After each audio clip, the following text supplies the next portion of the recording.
Hi, friends. My name's Eric. I'm the host of Talking with Famous People. And the title of this stream is Let's Keep It Together.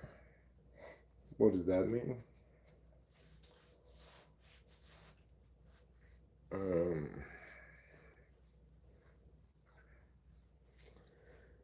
means I need to manage my mental and emotional state this morning, today, so 1 in the afternoon,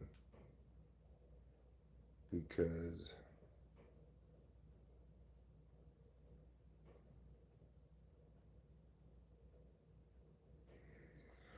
I have too much of a sleep deficit and I'm starting to feel the consequences of that.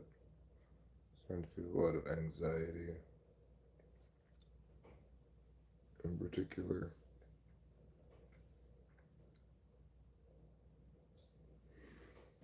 I took a couple Adderall this morning, but I'm past that point of like finding it satisfying to just have a couple Adderall. I kind of binged hard this bottle. Good morning, Daniel Berry Sports Highlights.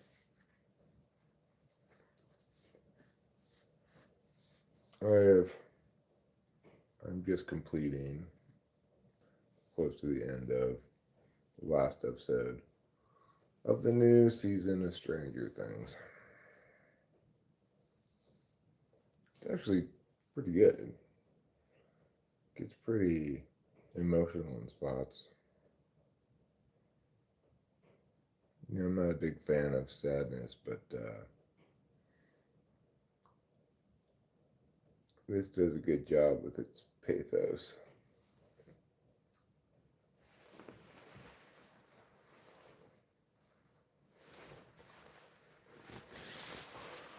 I'm not sure if this is going to be a long live stream, a short live stream.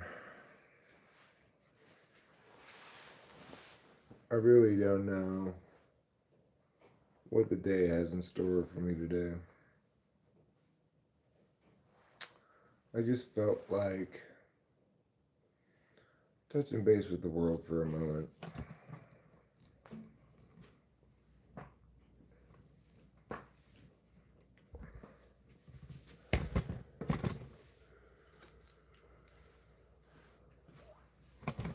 When I get in this kind of place mentally, psychically, if you will,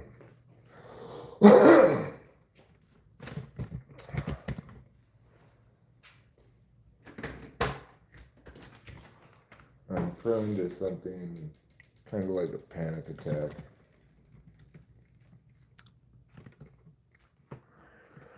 And I want to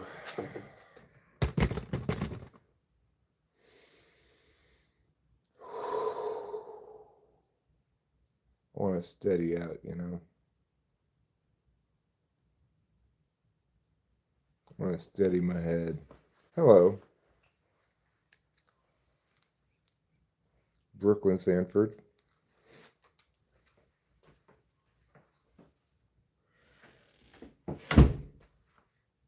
How's the day treating you today? My day so far has not gone too badly, really. I I slept rather fitfully last night, which you know, obviously suboptimal. But I woke up and I watched some more Stranger Things. I'm basically done with it now. Hi, Acacia. Hello, Ipsum Lorem. So, I'm having a mixed bag of it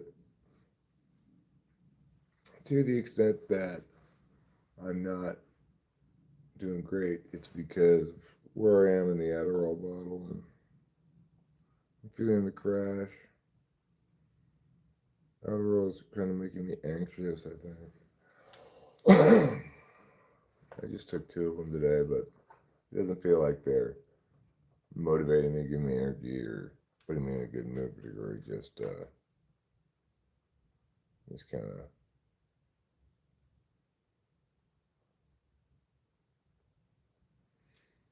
Well, I suppose it's probably giving me a little bit of dopamine, but also making me anxious.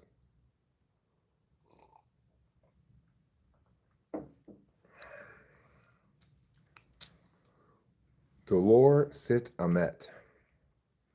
I don't know what that means. Does it mean pain in the head? Oh, it's ipsum lorem, I see. Well, I've got a pain in the head heart. I've got a metaphorical pain going from here to here. And also into my belly, filling it with stress.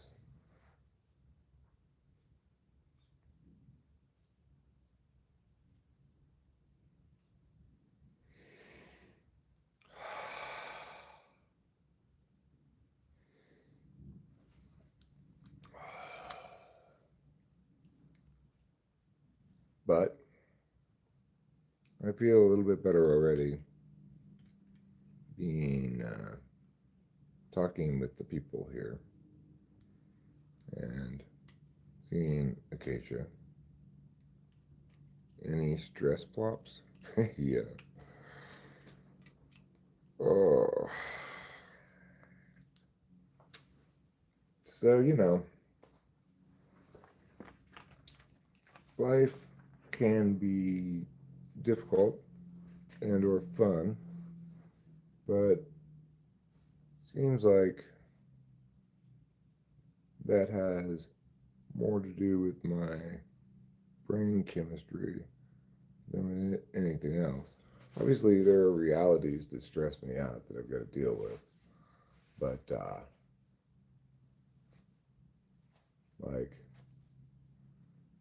it seems like I've got two settings regarding that.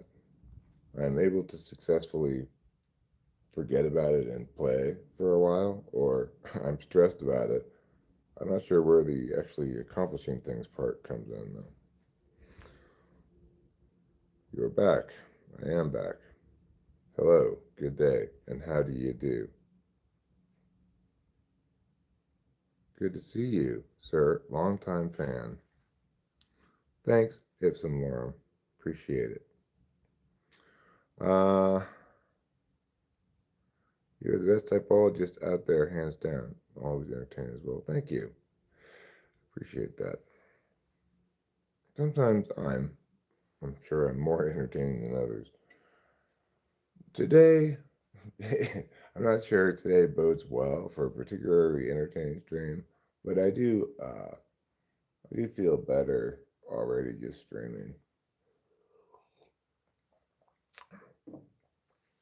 I'm not really a person who's meant to be silent and just can just like receive things all the time. I need to put information out a lot.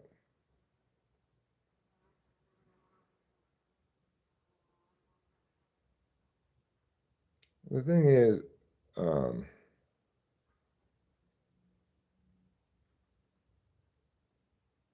like my dopamine cycles and such, they aren't they aren't implicit to me or implicit to the way that things are. Although people do have kind of like emotional biorhythms, but what my emotional stuff that happens and it, it's purely linked to my Adderall usage.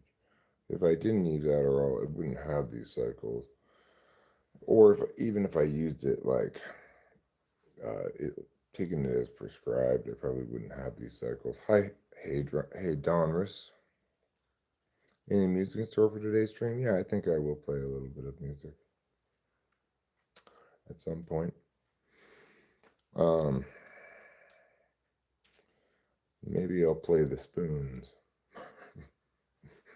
Probably not going to play the spoons, but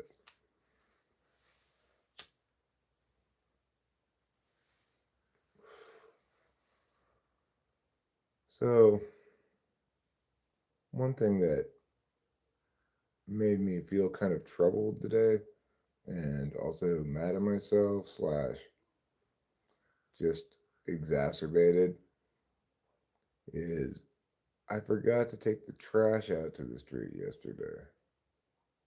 Yesterday was trash day, and we only got our trash picked up once every 2 weeks. I forgot to take it to the street. Now I'm gonna have to put the full trash cans, trash bags into black contractor bags and take those to the dump myself, annoyingly. And the thing is, I just, I guess, spaced out of it. I didn't even think about it until this morning. Well, we only get trash picked up once every 2 weeks. My garden, I don't really have any garden at the moment. I have like backyard I could show you.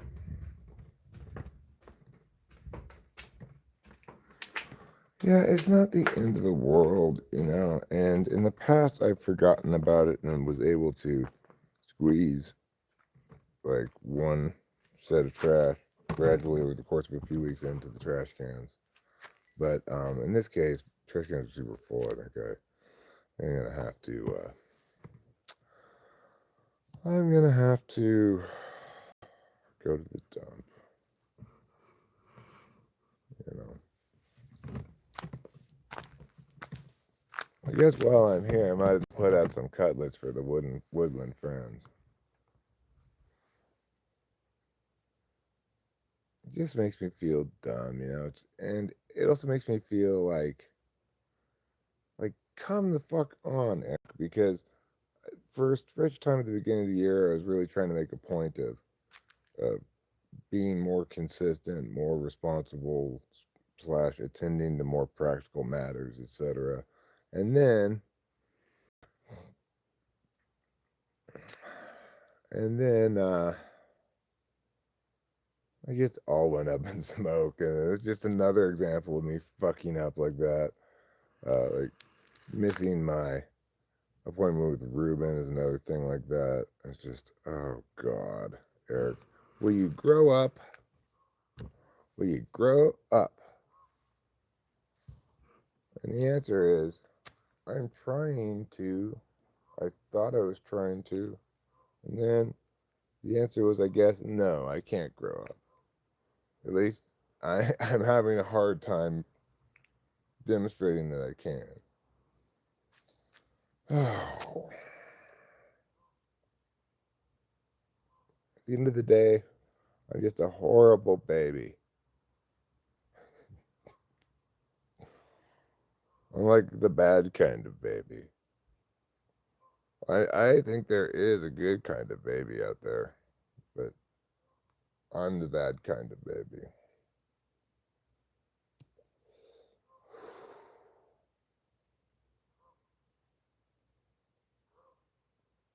As I said the other day in a live stream, I'm adult in all the wrong ways.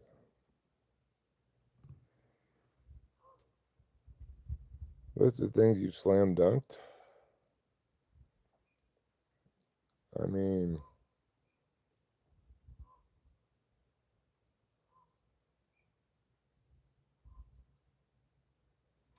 not much in a while, seems like. I guess I don't really keep track of things I successfully do. SE 8th is not just about having a lot of trouble, you know, pulling the trigger and doing stuff. It also means I don't remember instances of using it very much.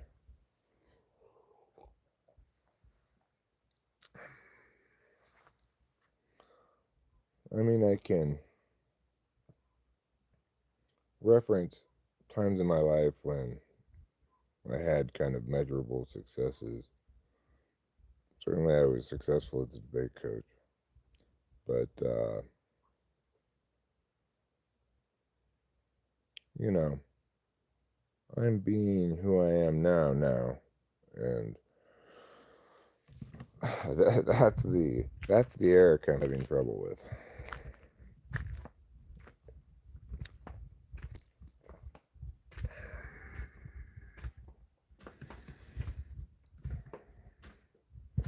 I wish that I would. I don't know. I can't even like imagine. It's very difficult for me to conceive of like how things would change me, saying like, getting, you know, some positivity and enthusiasm behind getting shit accomplished. I remember when I was younger, there used to be such periods of time that I'd experienced this state of SE flow of doing things, and I find it satisfying. And and I'd falsely believe for a little while, this is how I'm going to be from now on. Ah,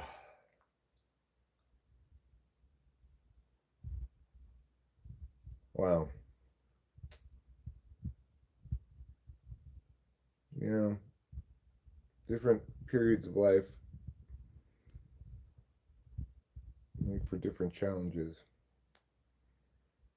And we're more well suited for some of those challenges than others, seems like. Can I slam dunk? I'm not able to slam dunk, no. Um,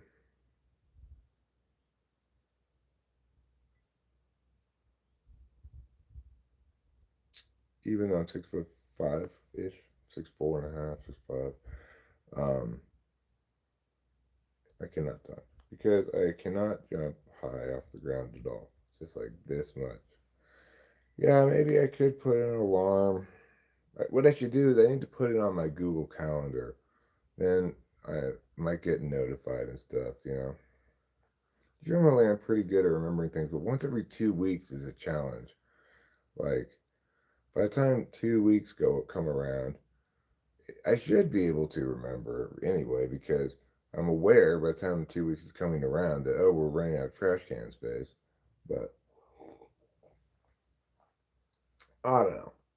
I just spaced out between like Sunday afternoon all the way to Tuesday morning about it. It didn't occur to me.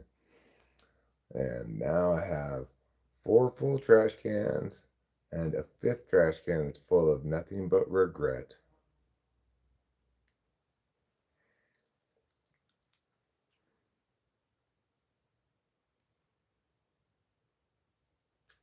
You never remember your monthly telehealth appointment?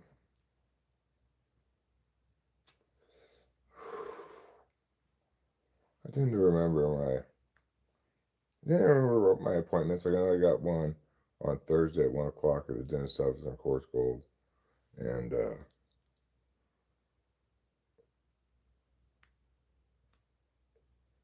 I find writing in a notebook helps you a lot. It seems simple and silly, but it's crazy how much it helps me. I mean, sometimes I have in the past written down lists and stuff and in a little notebook I have. But I'm more likely to write down lists of things to do in Notepad on the computer. If you're talking about like writing down my thoughts and uh, feelings and such, that might not be a terrible idea. But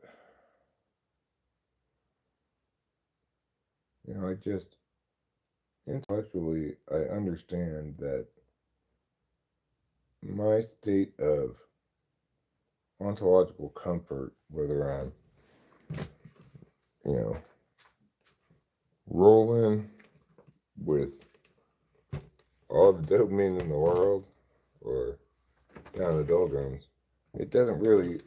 I mean, yes, there are legitimately things I have to be anxious about, and yes, there's legitimately reason to be frustrated with myself for dragging my feet on stuff.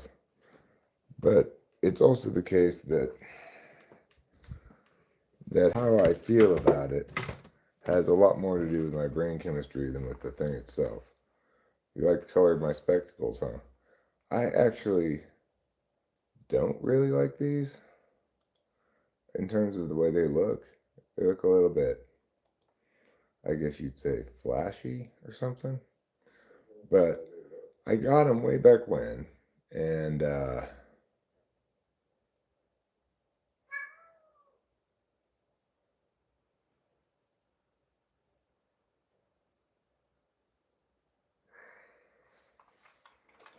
and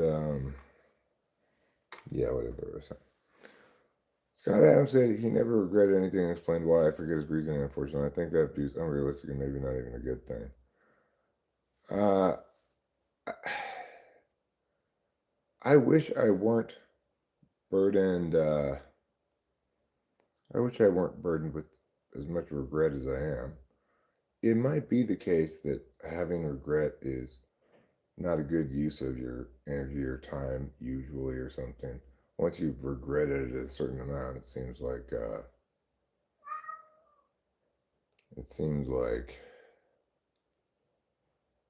um, like I'm not sure how much more I can learn from experiencing regret for things that I regret, you know? Are you sure? I think it could have more to do with your inner emotional landscape. Well, what exactly does that mean? Hold that thought for a second. I gotta go to the bathroom. You can look at this. I'll be back in a second. Yeah, so it would be great if regret could be, if we could always just experience just as much of the bad feelings in life as is necessary to teach us whatever it has to teach us. That'd be great. I'll be right back. Kitty, I'm going to the bathroom. I'm going to watch you eat.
Good news, everybody.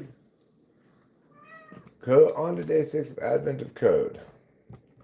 Nothing like the rush of getting a solution to work. That is, I wish that were the case. That'd be lovely. Even with buttloads upon buttloads, I still haven't learned certain things. So, what do you think? What do you mean when you say could have more to do with my inner emotional landscape? Are you saying that the reason my emotions are so volatile that I'm so prone to, I guess you'd say, snap-back effects from the Adderall is because of something out of equilibrium or whatever in my emotions, rather than simply an example of brain chemistry. Just made some scran. Let's go. What's scran? I've never heard of that before.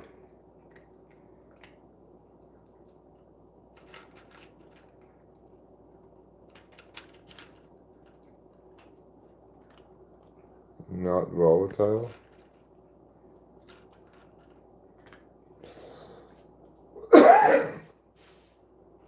So you're saying that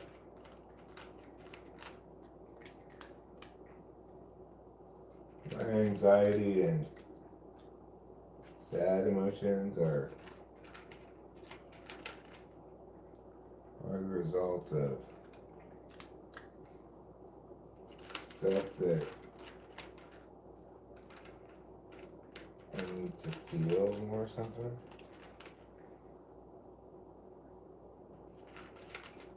You're a good boy. Yes, you are. And you know, I may not want to watch you eat, but it's kind of therapeutic to stand here and pet you and stuff. Maybe underlying feelings you've yet to figure out that are affecting you. I mean, I feel like I think that I understand my feelings fine. It's like I've got two kinds of feelings. One of them is depression kind of stuff, and the other one is anxiety. You might say that feeling lost in some regard, or sometimes alone. Sometimes I feel lonely. That those are in the mix a little bit too, but basically I think they fall into the categories of sad or anxious. And if it's like, well, what do I feel sad about? I would say it's just loss and regret. And, you know,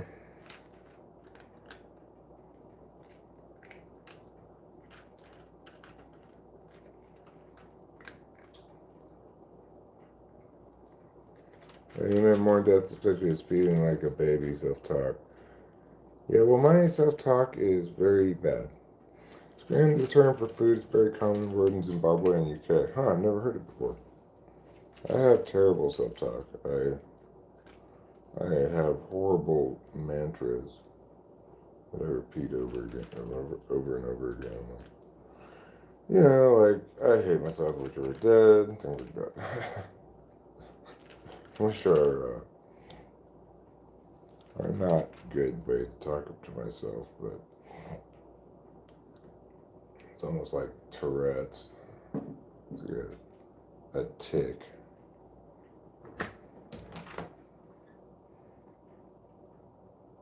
And it's something I say is triggered by almost any, well, by a lot of different kinds of bad thoughts or feelings, even if it doesn't have anything to do with me per se. Like, I might not even have any responsibility in the thing I'm thinking about, and will still say, we'd say I hate myself. So I don't know. I don't know what to do about that.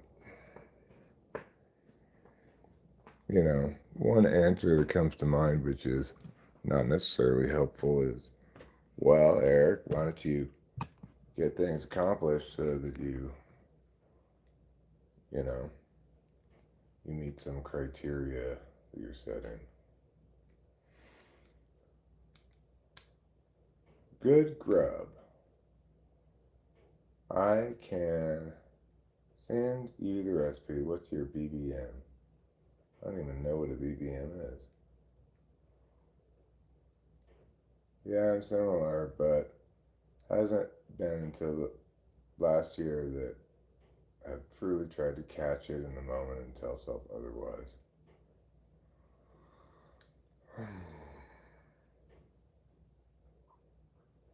I mean, it happens so often. I wouldn't even.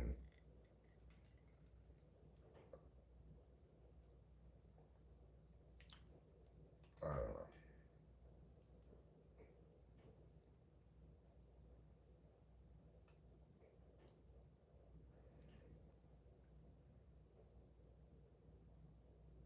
But yeah, life presents lots of different kinds of challenges, and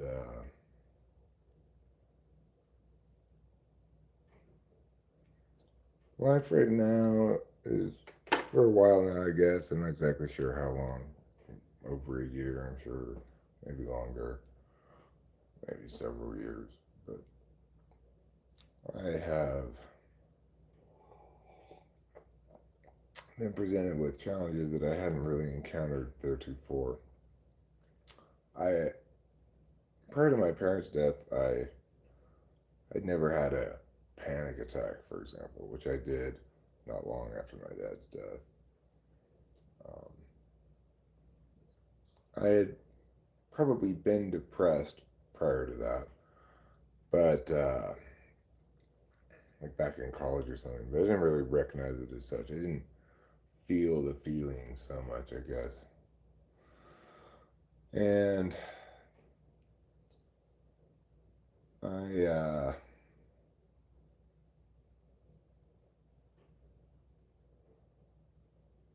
I just didn't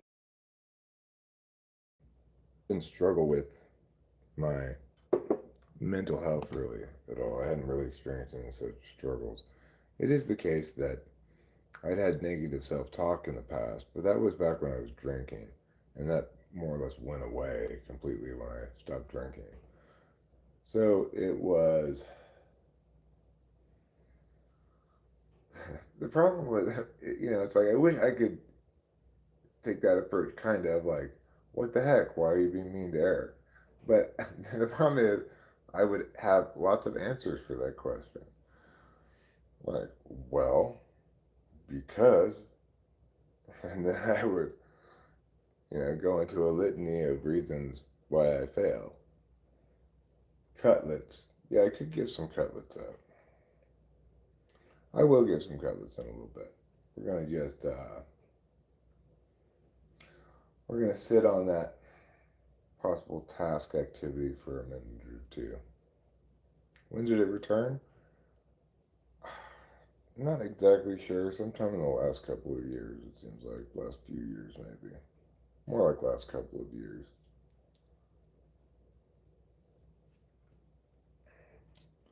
And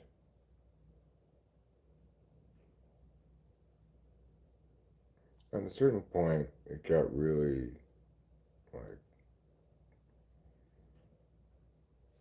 constant slash intrusive in ways that I said I talked to my doctor about it and he prescribed Wellbutrin at that point. Well, I can't really take the Wellbutrin anymore. It causes me to have anxiety.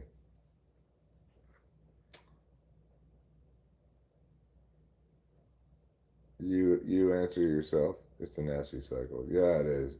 Your talks have made you my favorite streamer. I hope it helps knowing me and my roommates are gathered together watching you. That's all. It does help a lot, actually.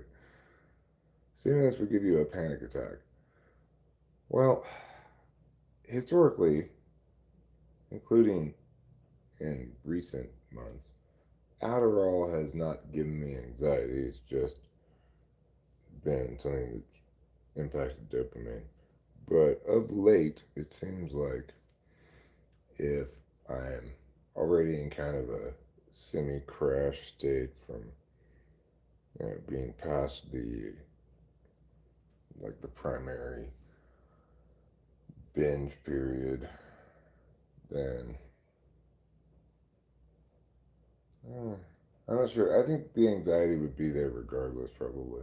I'm not sure how much the Adderall has to do with anxiety I feel right now because I did feel some of it prior to taking the Adderall. I hate anxiety; it hovers over me, making me feel like I could die at any moment, no matter how much reasoning I do.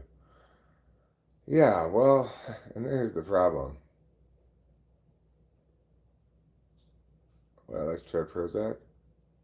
Um, Not today, thank you.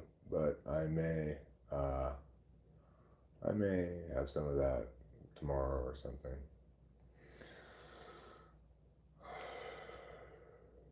Prozac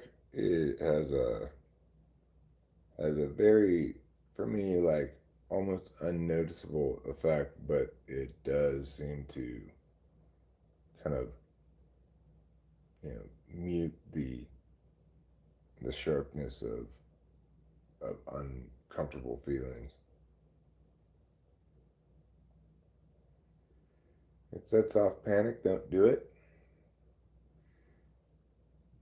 But it still has seemed to, over a short amount of time at least, help me recognize more so to what degree it's not good for me. Yeah, I mean, it's definitely not good for me either. I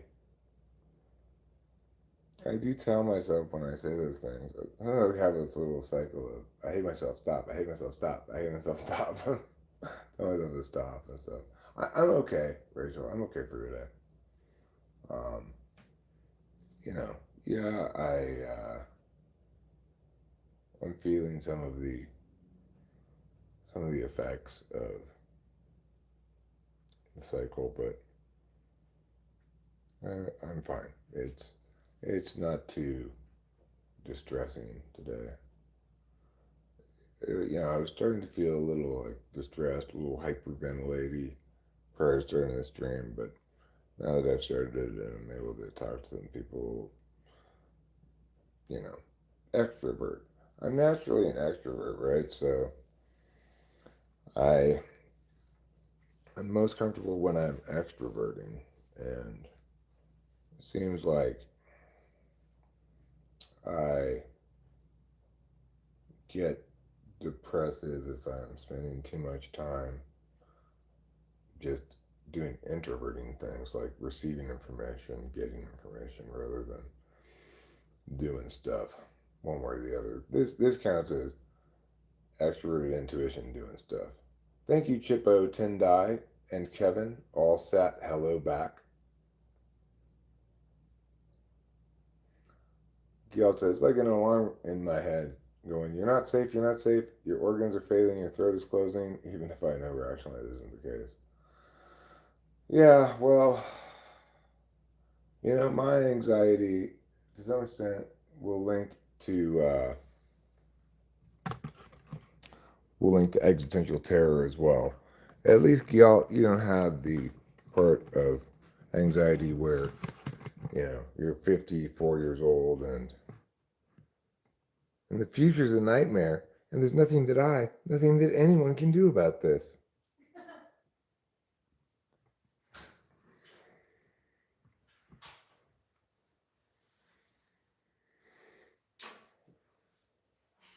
That is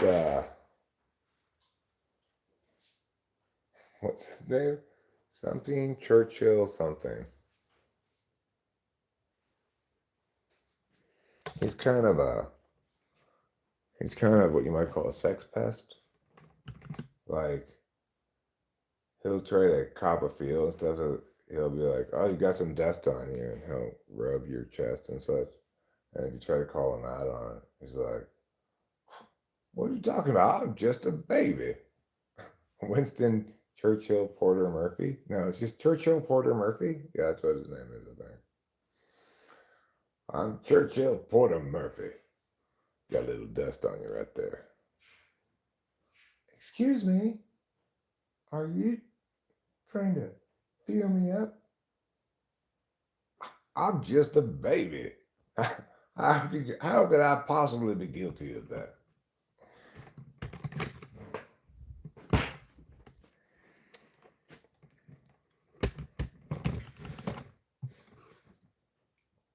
I don't want to get a hot tub. I'm thoroughly opposed to that idea. A hot tub is expensive. You have to heat it up. It's gross. I already have hot water inside the house. Lots of reasons not to get a hot tub.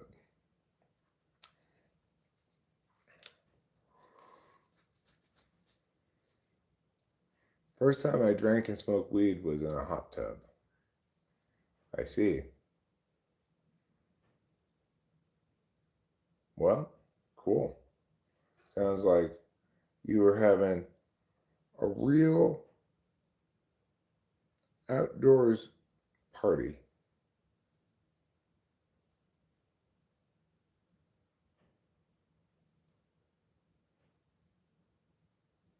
There's only three names in his name. Only three names in his name. One thing that definitely can contribute to my anxiety, but doesn't necessarily, and it kind of depends on how much I smoke, but is smoking weed will kind of make me anxious. I'm not, it's not conceivable for me to get hooked on benzos. Rachel has a Klonopin prescription that she actually needs, and yeah, she is going to be taking benzos for the rest of her life, but she has to because she has bipolar mania. But I'm not going to get addicted to benzos at all because, first of all, I don't have access to very much. Sometimes she'll kick me down half a Clonny, but I'm I take those very irregularly, and even if I had access to more, I'm quite careful about taking those. She has other drugs that I can sometimes take, like if I really want to go to sleep, I could take half an olanzapine. Her olanzapine knocks me the fuck out, much more so than Klonopin does. But she also gets Prozac. Occasionally, I'll take one of those. But overall, I I'm pretty careful about taking her psych drugs. If I take too many of those things, mess around with it, then I will I'll start feeling super crazy. Do you like to swim? No, I do not like to swim. I don't. Maybe I sort of did when I was a kid. My friend would hold the joint up for me because my hands were wet. Hmm.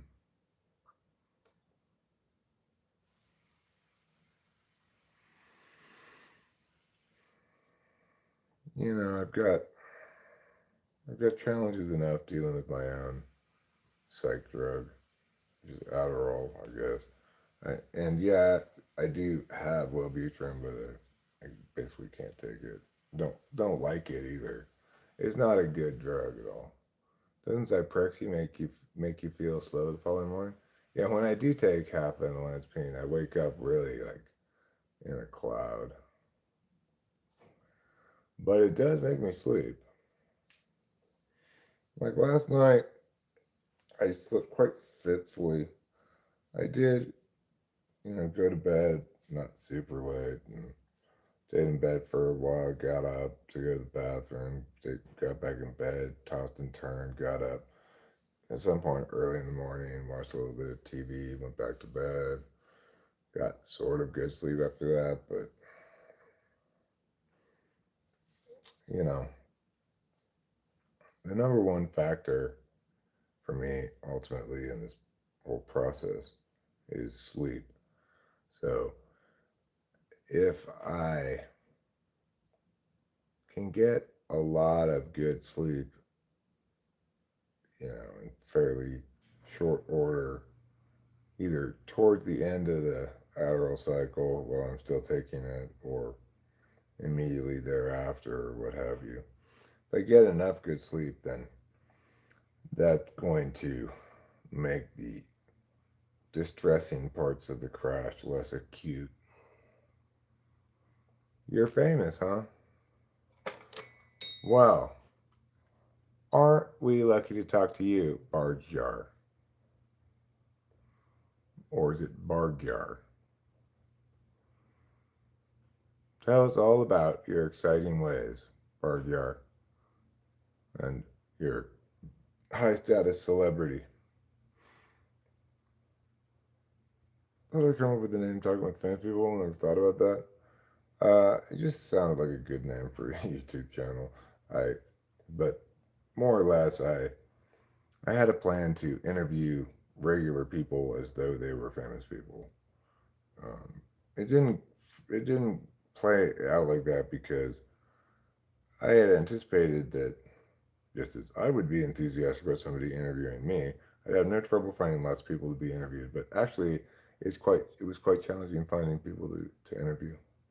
And also, um, a good interviewer can only do so much to make a bad interviewee interesting, you know.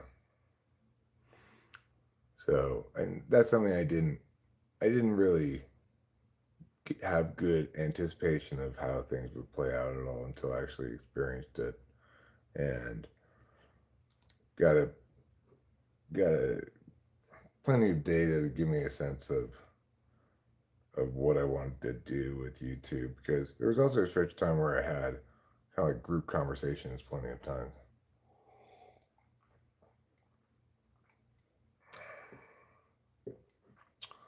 Hey, Don Ross says he's a biologist and I should interview him. I mean, I could. It's not that I never do interviews or anything, but I haven't done one in a long time.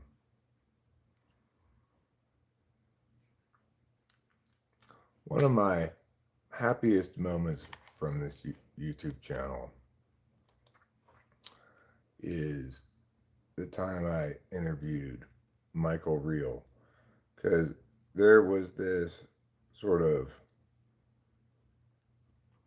missing 411 case that a lot of YouTube channels would make, you know, kind of like spooky paranormal style videos about it.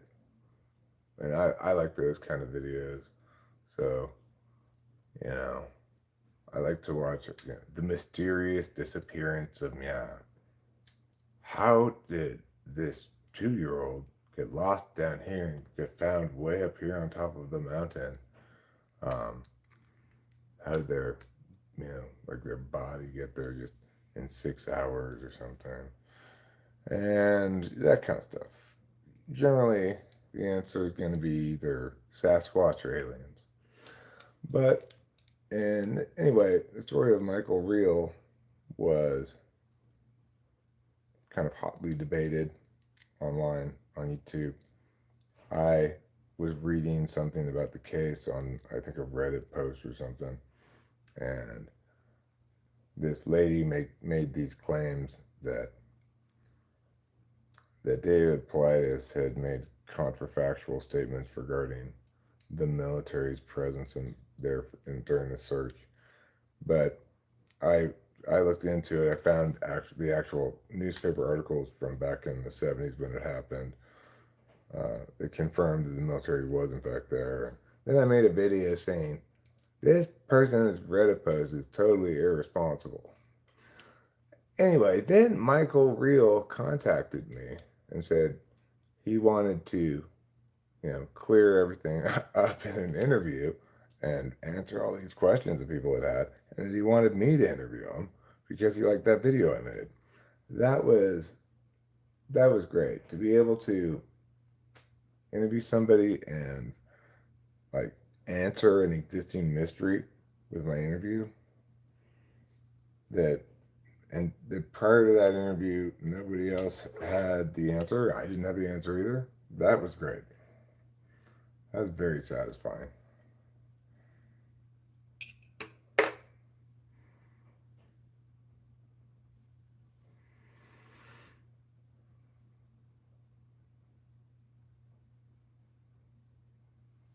Because it made me feel like, wow, I have a little bit of a place in internet history. Like that marks the spot where those questions were resolved.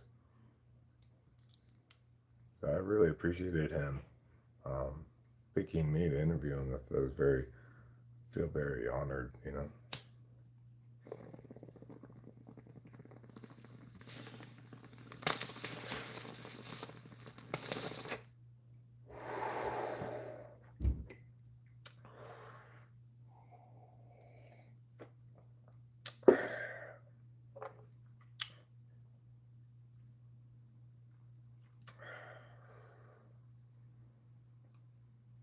Oh, I'm kind of, you know how you go through, when you're watching YouTube, you go through different video phases, right? Or at least I do. So I'm kind of out of phase with mysterious disappearance videos, probably because, you know, after a certain amount of time, you kind of exhaust content on all the major stories, and what's left is just kind of like the dregs cases. And the missing persons cases are only really interesting to me if they're inexplicable things, like, you know, if the official story is correct, then how did his body go in these in 6 feet deep of snow or whatever? Typically, the answers are either, you know, foul play of some kind, or just uh, mishap in the wilderness. But some of them are a lot harder to explain than others. Where's Jablonski at? I don't know where Jablonski is at.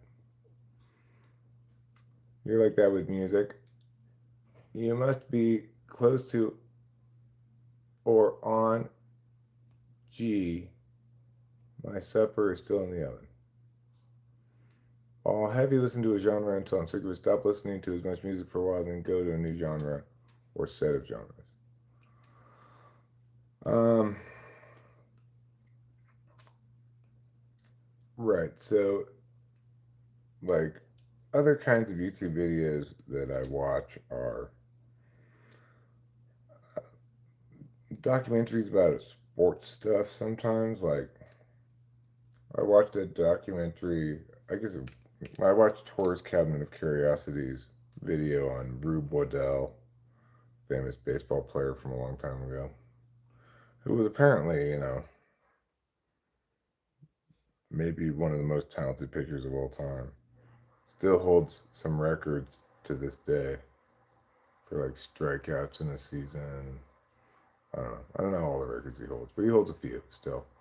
And it's pretty unusual for a record to stand for that long because he played turn of the century, late 1800s. Zimbabwe, midnight. It's midnight in Zimbabwe, but it's noon inside our hearts.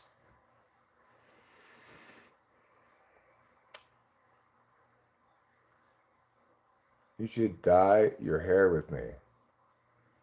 I don't want to dye my hair. This color is fine.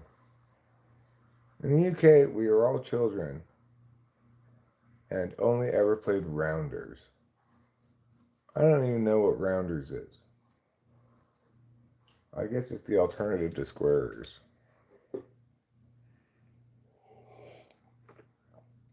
I watch some kind of videos more like on the regular. They're less of a phase because maybe, well, for example, I watch Bretsky pretty much every day. He gambles Um, let's say it to you. Yeah. He gambles in casinos, plays slot machines, sometimes plays table games, and I like to watch his videos. I'm not. It's like there's not really any other gambling YouTuber that I actually regularly watch. Maybe I'll occasionally watch a little bit of Bluff, but it's not like I'm into that kind of content in general. It seems like instead it's that I like Bretsky's rendition of it. I will watch a variety of different history videos. Sometimes I'll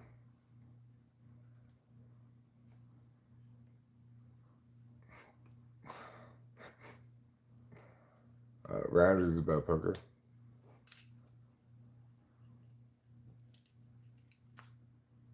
Well, yeah, sometimes I watch different kind of history videos. Watch stuff on World War II, or watch the history guys look at a given topic. The history guy makes lots of videos, and he has a very simple kind of formula for making them. He's basically seems like writing a not super long history paper detailing all the interesting backstory, etc. of a given thing. Jen, I'm gonna say yes. I probably would be mad. Uh, but who can blame me for asking? I know this is not an airport where departures need to be announced. Uh, all right, we'll see you back here in a little bit then, Winston's mom. So, what other kind of YouTube videos do I watch? Well, I do watch some math explanation slash science explanation videos sometimes. And I can enjoy those if they're not too, like, if they're made for, to explain concepts to somebody who's not themselves, like, super science math person, right? If it's too advanced, then, or involves too much jargon and stuff, then it would be kind of like, okay, this is a bit too specific for me. Like, I want to get the gist of what these math processes do. I don't want to actually learn how to do them myself.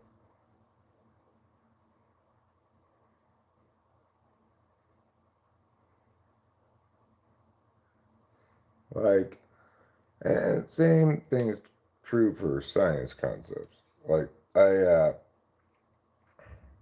was watching again Tor's Cabinet of Curiosities.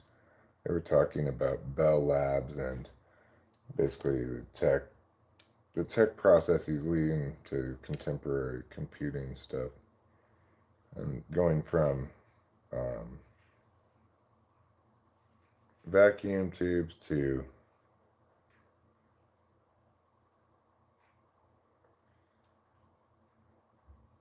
well, anyway, like the working up to solid state transistors, which are just sheets of two different sheets of metal that I guess have different charges, so electrons flow one way or the other way.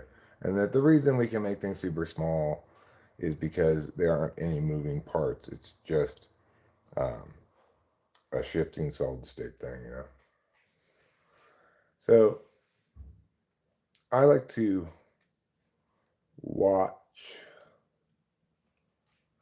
stuff like that if it's not too complicated. Like once they start getting into all the super mathy parts of it, then I'm just like, okay, well, I'm glad to know that you know how to do this math, but I don't really feel like knowing how to do that math. You like the rest is history also. I'm not familiar with that channel. Behind the Bastards. I've never heard of that channel either. Sounds good. Sounds interesting. Um, I have taken of late, I started watching some of the channel's Simpson histories slash kind of,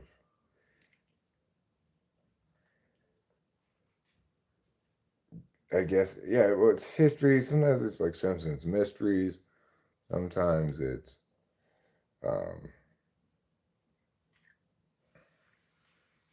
like talking about the show and more like which era is the golden era, etc., and why people perceive it that way, and whether or not it's actually any different. Topics like that.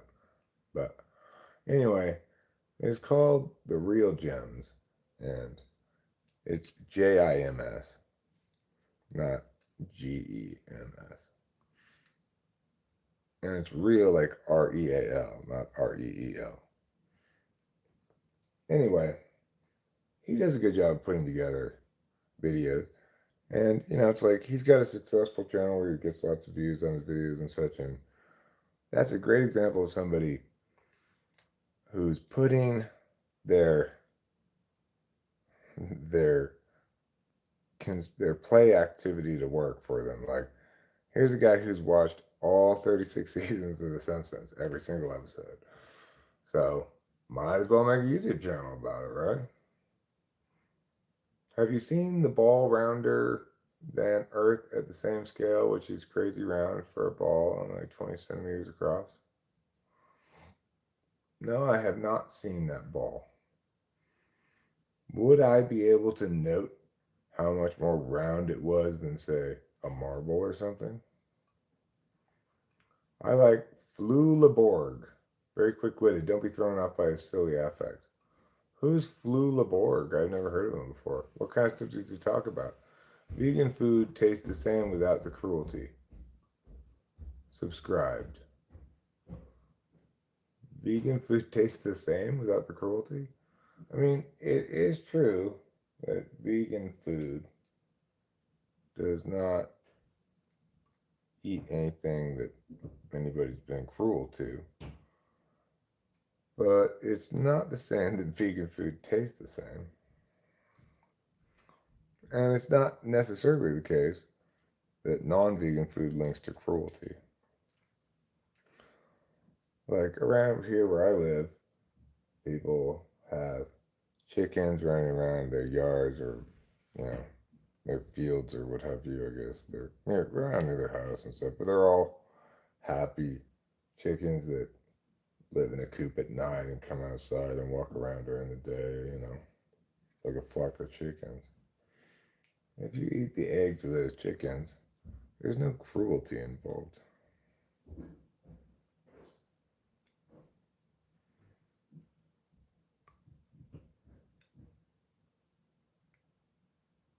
People also raise quails around here. There's a place we pass on the road if we go out Triangle that has a sign for quail eggs for sale.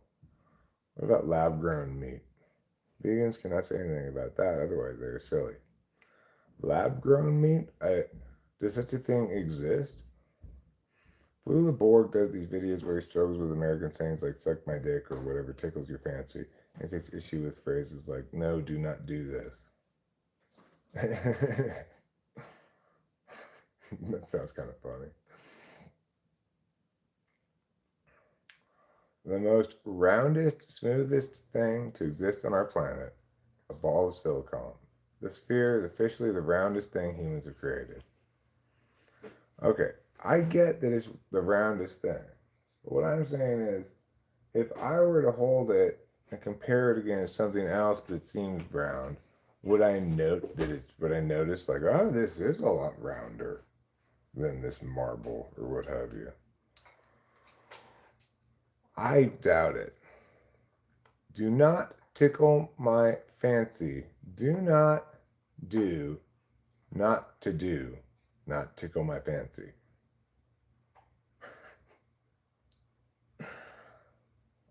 You can shiver my timbers, but don't tickle my fancy.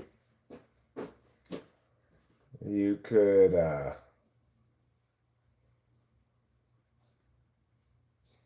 shake up my anthill, but don't tickle my fancy. I'm pretty darn sure I wouldn't be able to gauge the roundness. That's what I'm thinking too.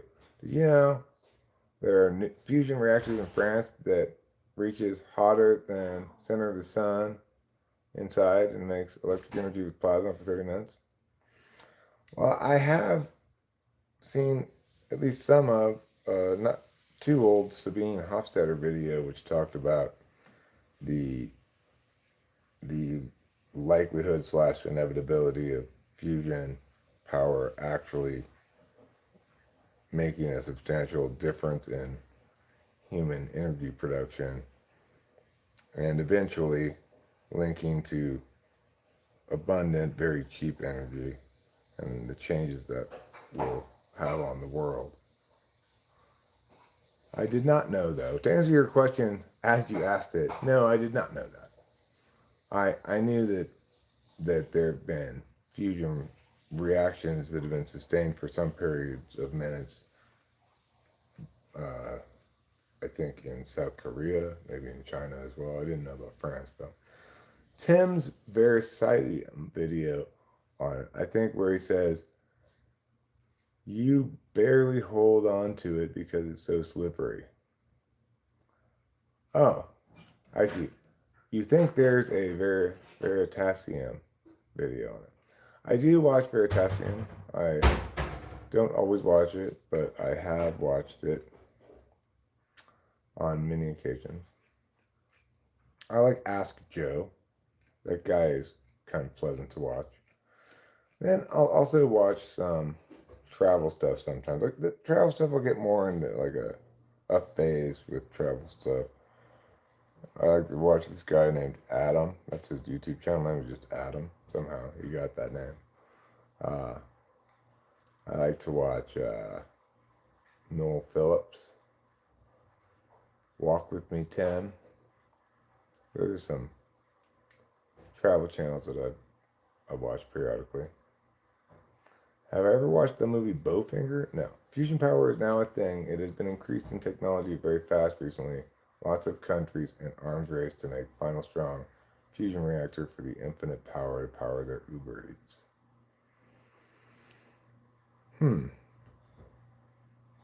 Well, it doesn't seem like America is doing very much in the fusion reactor department. Maybe we should. I guess we could just buy a South Korean reactor or something.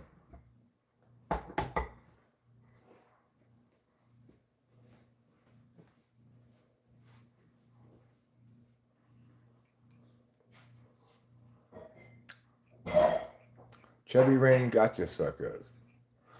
What I did not realize until I watched it this morning was I put up a meme the other day that said like every time there's something I'm supposed to do, uh, but first eat, play, and most important, rest. That's actually a quote from the new season of um,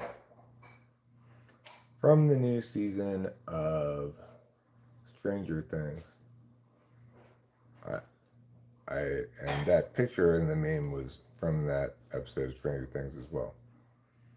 I did not know that until I saw it today in the show, which I pretty much finished.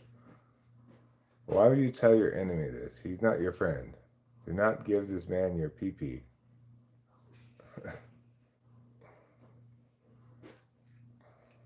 Fair enough. Eddie Murphy keeps saying, "Keep it together." Oh yeah, I have seen that movie. I have thought about that reality many times and have said that to myself out loud many times. Keep it together, keep it together, keep it together. I think he even started saying like KIT, right? To abbreviate it. Are we okay? Yeah, we're fine. I'm like really sorry. It's okay. I get it. You know, You get it better than I do. we we have our, you know, we have that we have to deal with, anytime that we come off the go fast, you know. But it's not fair for me to be like, I'm gonna leave you. Like, Yeah, that was it's pressing. Um, I I don't know. I was more, I think, disappointed than like like upset or bothered by it. Really, it's just one of those things where it can be hard to remember that what's going on in those moments links very weakly to the outside world. You know. yeah. It feels so intense and real at the moment. Like, I really can't do that much. Yeah. Well, I'm hopeful that I do a better job, at least this time, of kind of um, parachuting down and letting the bottle kind of dribble out, because I don't. I'm very much averse to experiencing the, especially the anxiety part of it, but also the depression part of it. The depression part of it is less bad and feels like more therapeutic of itself. Like spending time in sadness and crying and stuff makes me feel better and makes me feel like I've cleansed something out or whatever. But anxiety is just,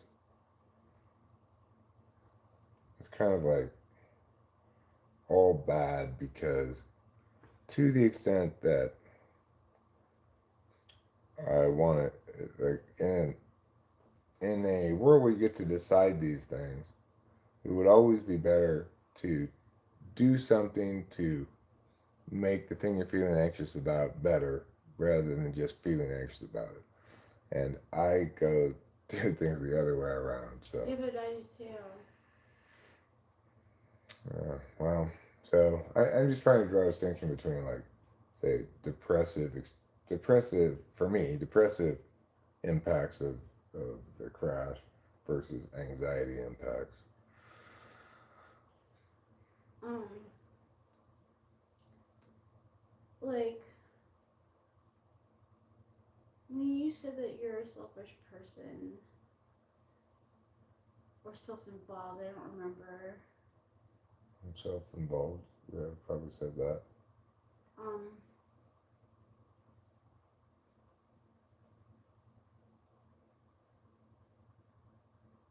like, should I think less about like the relationship? Like, I don't. No, I mean, self-involved means like, I think I'm sure what I meant when I said in that context was that, you know, you're thinking about us, I'm thinking about the car. So I'm thinking about stuff I've got to deal with, not not not our relationship or something. And um, and I find myself kind of fixating on various kinds of stuff that's my stuff one way or another a lot of the time, and don't have a lot of, I guess, extra attentional space to be, worrying about. I mean, the thing is, a lot of the attention you direct towards the relationship is you're worrying about it. Mm-hmm. I just think, like, well, at least that's one thing I don't have to worry about. I know. Nixon unconstitutional war is actually cultural genocide rooted in xenophobia. Glyphosate kills left and right wing are KKK and banned religious. Yeah, that's a mishmash of various things. Are you arguing against those many people who are saying that Nixon was a very, responsible and above board president? I'm not sure who's saying that, but that is a very good determination. I'll tell my auntie to pray good fortune for your education effort. I've been learning some German on Duolingo.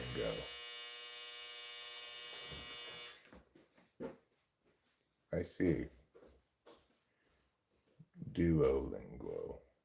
Duolingo.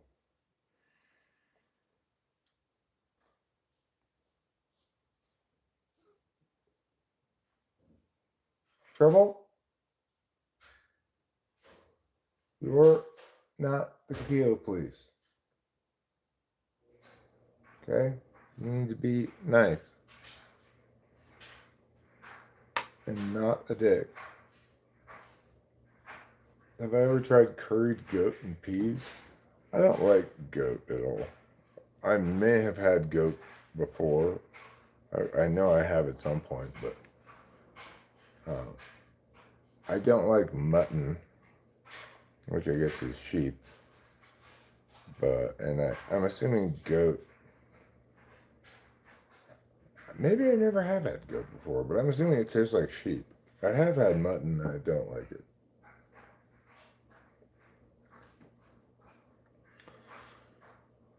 It's easy to think of goats and sheep as basically the same kind of creature, but they're different.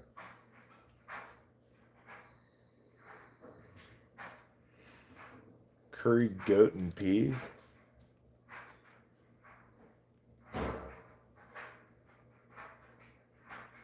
My goat and peas sounds like a euphemism for my junk, Danke. Ist sprechen Deutsch nicht du gut und du? Ja. Das ist und sprechen Sie Deutsch. You ain't got nothing if you ain't got mutton. I think you could still have some things without having mutton. I guess I grew up around goat being prepared well. My uncle had a ranch, so he would send us half a goat sometimes. I think Rachel and I would be a little shocked if somebody sent us half a dead goat. I would be like, is this the Godfather? Like, are we being threatened right now? I think maybe we're safe, Rachel, because this is the bottom half of the goat. I think it's bad if you get the top half. It wasn't a surprise. It would have been funner if it was a surprise, though. I know wunderbar is wonderful.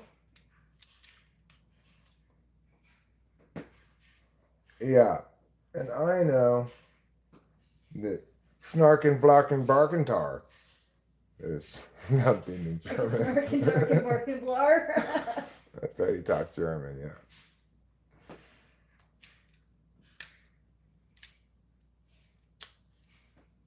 I, of course, primarily speak, maybe you could say really only speak,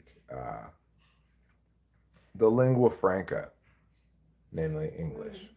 You're really not. Oh. Mainly English. Yeah, I could barely speak English. My grammar.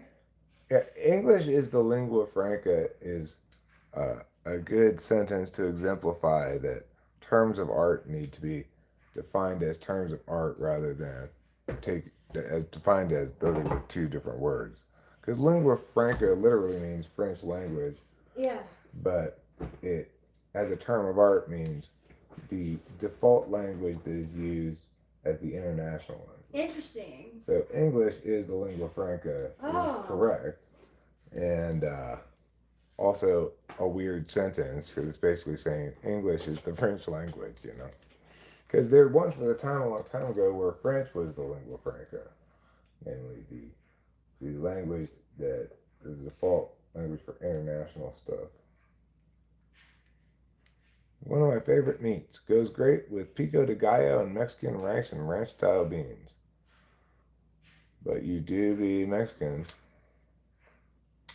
Yeah. Which is why you serve it via piñata. I feel like one of the things that I find that ISFJs have in common is that they're very open to trying different kinds of food. Like, Yeah. Even if it's strange from other countries, especially if they're in other countries, like they're definitely down to have like the food from that country. Like they're not gonna order a burger; they're gonna order. Right. I'm gonna order, goose liver pate or something. Yeah. I appreciate that.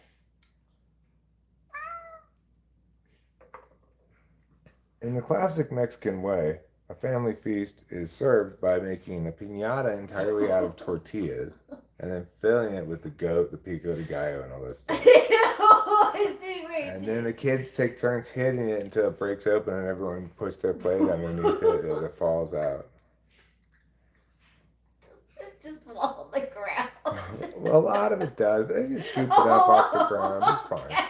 As long as it doesn't touch the ground for too long, Dirt is seasoning. It's a 3-second rule. Okay. That's why they all rush in there to scoop up some food real quick, because after 3 seconds it goes bad. But yes, Durban? Is it no? Continue.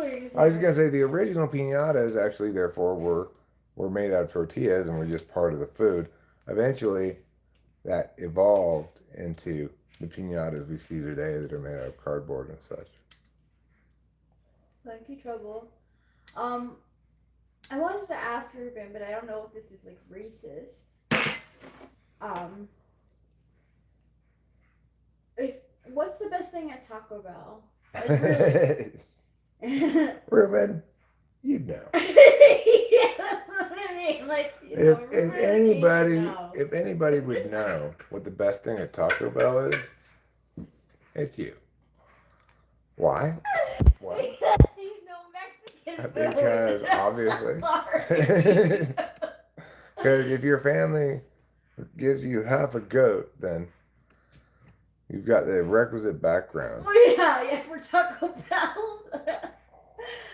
I want to try something new. Like, I feel like I'd always get like my trying out food is gordita crunch. I don't even know if they have gorditas anymore. Well, I tell everybody in the world something that they're going to be surprised by. If you want to try a weird food that Mexicans eat that's actually pretty darn good, next time you go to the taco truck... I realize it's incredibly ignorant. I really am. And I realize I am being sort of, real, too. I could ask just in general, everyone's, favorite Taco Bell meal. Like, one that, is, good, but not a taco. If one were to go to a taco truck, like in Los Angeles, wanted to try something that you, if you're a normal American, would never try normally, and it's actually good, it's tongue. Go to the taco truck and get the tongue in your tacos, and you will discover that, you know what, this is pretty good, I like this, you're going to say. It tastes like beef, pretty much. Well, it's interesting because you had that time when we went to the Mexican restaurant in town, and you asked whether it should be green or red sauce. I asked the waitress what meat she'd recommend. Yes, and you discovered that you would rather it have been carnita or something, or yeah, she recommended the beef with the green sauce, which is called like ranchero or something like that. But I thought it was a little bit bland. And so next time we went there, I got the carnitas. Meow. Double decker taco? That sounds good. Double decker taco. It's a hard taco and a soft taco at the same time. Does this sound good? And what's the lengua? Lengua is tongue. Oh. Eat a lot of mutton because it's cheap but lambish tasting still. Yeah, I don't like mutton at all. Okay. I think we gotta go watch the cat eat. Come on. Let's go. You could get the 7-layer burrito at Taco Bell. It honestly sounds like double decker taco is where to go.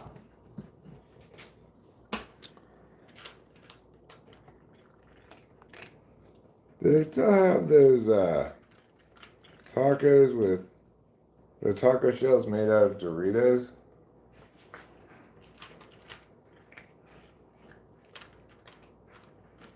I think that's an interesting idea, you know. Let's make our taco shell out of Doritos.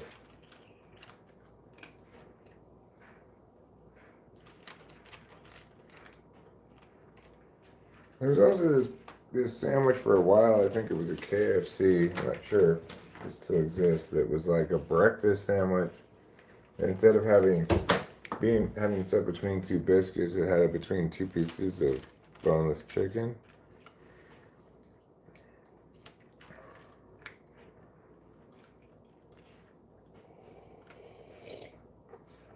Oh, Doritos Locos Tacos? I go for that too.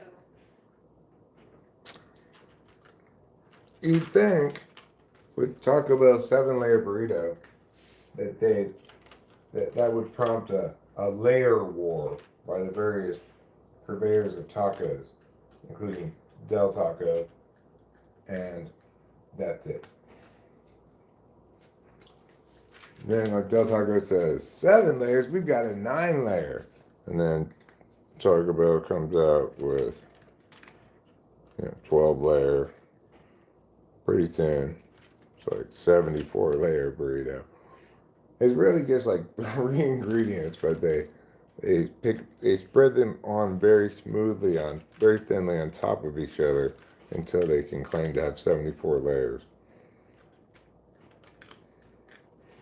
How do you feel about black pudding and haggis?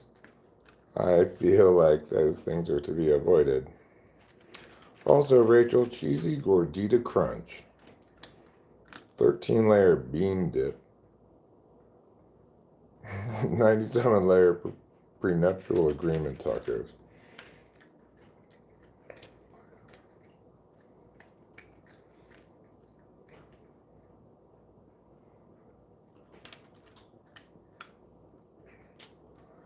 Perhaps the layers of a taco should be like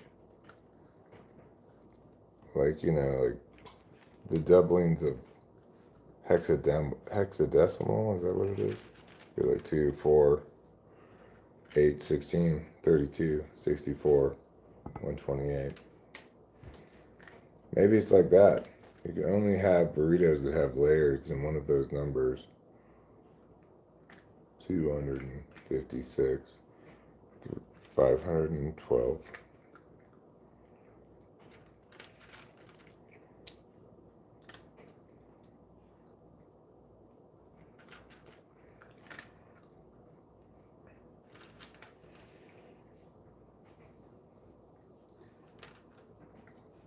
Pi times the square root of 2-layer burrito. The secret to life is being able to enjoy crappy fast food. I mean, I enjoy crappy fast food. We don't have a lot of opportunities to do that because we live far from town and we don't end up getting food very often. And we also have no access to like DoorDash or Uber Eats or anything. So accordingly, We mostly eat at home, which is good for saving money. Some food is easy bake oven fast food. We don't have an easy bake oven, but as adults, there's not really any advantage to having an easy bake oven because despite its name, it's harder to bake in an easy bake oven than it is in a regular oven. And we do have a regular oven. Well, it's also true that we, despite having a regular oven, we don't do a lot of baking. No, we don't. We rarely use the oven. Mostly I use the stove top, the microwave, toaster oven. What's your opinion on Dagestan? I plan on when my son grows up, I send him there to train to become #1 world UFC champion king. Well, you should probably first learn whether that's something your son's into, good at, etc.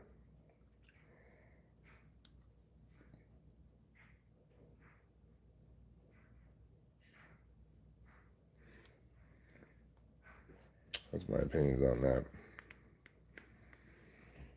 My other opinions are,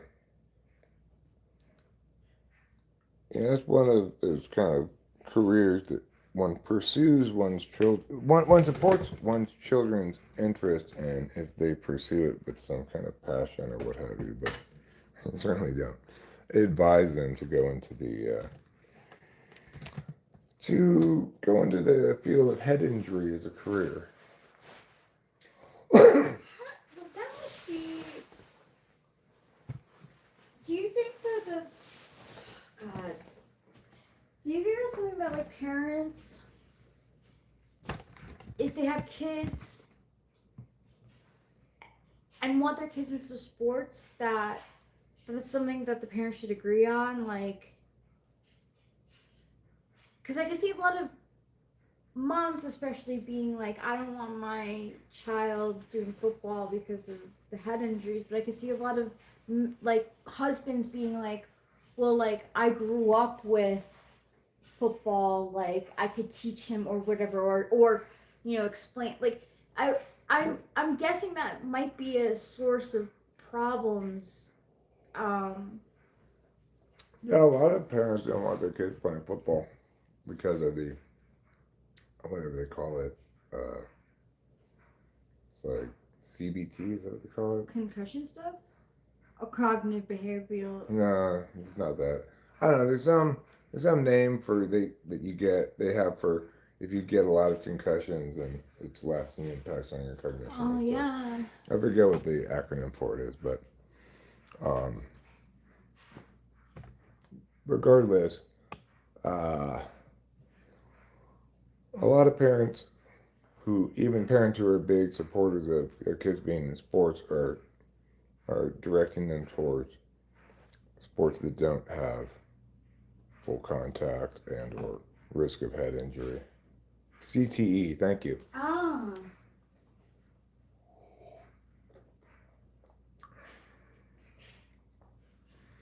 I would expect the worst. One of the worst for CTE would be rugby. Like, that's not, like, popular here, but I would think, like, you gotta get real messed up after. Yeah, rugby is probably also a sport where people get that, but it's also the case that in rugby, because of the scrums and stuff, there there's like less capacity for somebody to run full speed one way and somebody else running full speed the other way. It's mostly, like, packed in. Yeah, and it kind of slows the whole thing down. What about hockey? Yeah, well, hockey they wear helmets, obviously more helmet than do rugby players. I would suspect that the risk of head injury in hockey has to do with hitting your head on the ice rather than taking a check. Yeah, and it depends on the check. I think it depends on the check, but and also the varying degree of how much they themselves fight too. You know, when they throw off the gloves and the helmet and they punch each other. The thing is, I actually don't think that hockey fistfights are going to be generally very damaging because they don't have solid foundation under them to hit off of. So they're not like, It's true. yeah, and their feet That's are moving true. around as they're punching. It is harder. It is harder for sure. Arm wrestling and slap fights are the realest sports. I mean, those don't seem very interesting to watch to me. No, Which one? I want to say like I'm doing much better, and I'm like really sorry that you guys were involved with like any like drama. Like, you weren't involved. I just happened to be in the chat at the same time that things were going down. But um, it's not that the things that like I say might not actually linger within myself deep down. You know, I'm thinking about bringing it up to my psychiatrist. Um, but like Eric is right, and when you're in it, you don't think it because you're thinking so emotionally. But like, I took 3 Adderalls the night before I had my crash, and it really fucks me up. Like, uh, Yeah, everything's fine for sure, Casey Jones. Like I also knew that in the moment that that was gonna pass. It was symptomatic of that moment, and so to some extent, like I needlessly like got upset but about it. but how could you not get upset? I would be upset too. Like, words sting. It doesn't matter. Like, when you're in a relationship, you want a solid foundation. Like, I was fucking up the foundation, and I was also questioning the foundation. So like, it was just. It's okay, Diane. It's okay. Sorry. It's okay. You don't deserve it. I forgive you. It's fine. Not a big deal. You know, we all have bad days. And what we mostly need in general is for when we have bad days, for others to, understand it as such and not use it to leverage against them or Yeah, something like no. that, right? Yeah, that's the mature way of dealing with it. You know, is to actually. But really, you know, it's very hard. It's very hard when you're in an emotional state to think logically. Like, Yeah, I get you. Um, Me saying like, try not linking your bad feelings to me or the relationship Yeah. is the same as saying try not linking your anxiety to the things you link it yeah. to. It's easier said than done, you know. Mm-hmm. And I actually know that. Like, I don't get mad at you when you tell me that. I'm not like, you know, like I get sometimes mad when people tell me if I'm angry and telling me to calm down. It's, I don't, when you tell me, remember, like, you're having a dopamine crash right now, like, this is not normal thinking. I actually do take it in, but it doesn't, the information is blocked. Right. Well, and the reason I probably do a little bit better job of reminding myself not to like make that mistake is that I have better and more conscious access to SI. Yeah. So That kills me. and so when it's happening to me in the moment, I'll link back to previous instances and say misattribution that I made in the previous instance. Forgiveness is powerful. We all need a little forgiveness because we all have regrets sometimes. There's no bigger relationship green flag. Yeah, and there are occasions where I've had bad days and I needed Rachel to be understanding for sure, you know. And in general, I think we both do a great job of not trying to use stuff against each other. Yeah. No. Pick a friend up when they're down. Rachel, you are a female. Hormones. Well, I no, don't I think it's mean, hormones. at this though. point, it really wasn't. I was actually over my period. Yes, hormones, but also the dopamine hormone. If that's a hormone. That's not a hormone. It's I'm extremely sensitive to hormone. I'm starting to believe that my body doesn't produce it as well as maybe you. You talking about dopamine? Yeah. Yeah, so dopamine, I guess, is probably a neurotransmitter. You might call it that. I'm not sure exactly what they call it, but it's not a hormone. Um, yeah, Rachel's and my like state of emotional well-being, etc., is consistently linking to Adderall usage and crashing. Yeah. And that one of the challenges that we have is to recognize and accept the feeling or the emotion is real without while recognizing that the stories we're telling about that emotion, that in fact I'm feeling that about me rather than I'm feeling that and finding something to feel about it,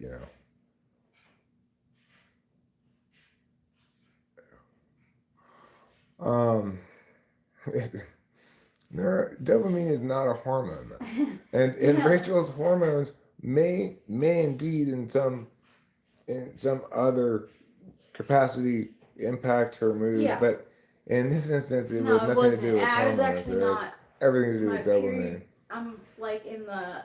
I just finished my period, so I'm a serotonin person. I can easily wake up in the morning and be like, today's a new day. Like, I can easily be like, serotonin is also a happy drug, and I naturally produce that more than I do dopamine, I believe. So when I have a dopamine crash, it's like I don't I'm already it's already so little in me that the crash is that much harder. If it makes sense to you guys.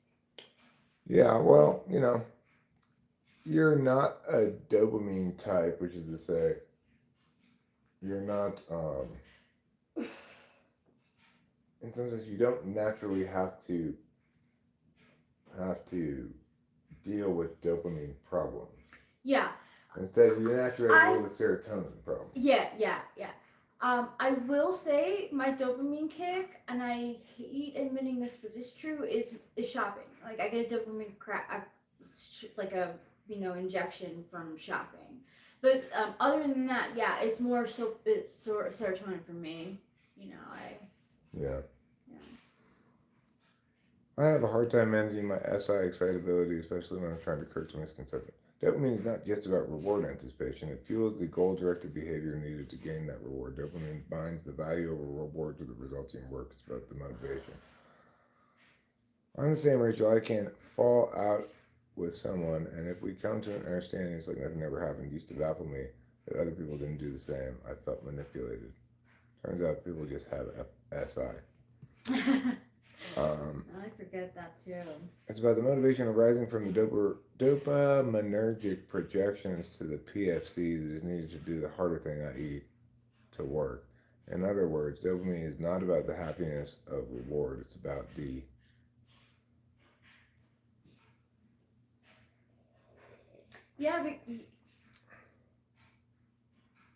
it's about the happiness of pursuit of reward that has a decent chance of occurring.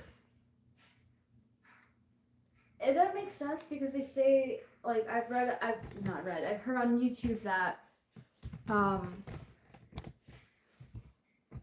they talk about dopamine and shopping, and they'll say how people will get more of a rush when they're in the middle of shopping than they do when they actually get the thing in the mail. So it's like it's all about the boom. I want this. I'm gonna get it, and then when it actually comes around. There's a little bit of dopamine too, also when you're like anticipating the thing coming to the your house, arriving. There's dopamine in that too, but yeah, the anticipation. Yeah, sure. I think you're projecting your own experience there. We've got ample reason to I mean, believe that what's going on in this instance has nothing to do with hormones, but it says it has to do with dopamine, which is a neurotransmitter. And the reason is because it exactly links in time to the crash, and and expressly doesn't link to hormone stuff in terms of timing. But even if it did, what's salient here is that this is something I've seen multiple months occurring at the same time for the same reason. And even if some hormonal factor were a factor, it would be definitively the less significant factor by a large amount than the dopamine. We can also note that I experience the same kind of symptoms in the dopamine crash as Rachel does, with the same consistent, solid correlation and timing. So obviously, Rachel and I don't have the same hormonal needs, and accordingly, we've got ample reason to conclude that it's specific to the Adderall crash.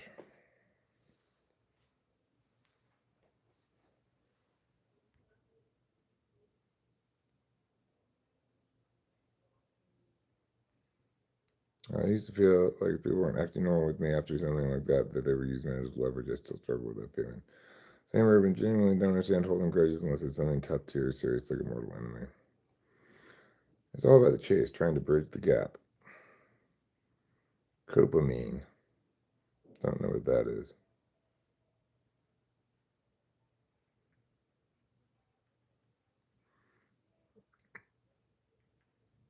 I mean, one might try to say that, like, well, maybe Rachel's premenopausal or something like that. But even if, no matter what regarding that stuff, even if it is the case, that's not the cause of this at all, really. And to the extent that that has any causal relationship, it would be very minor compared to the actual cause.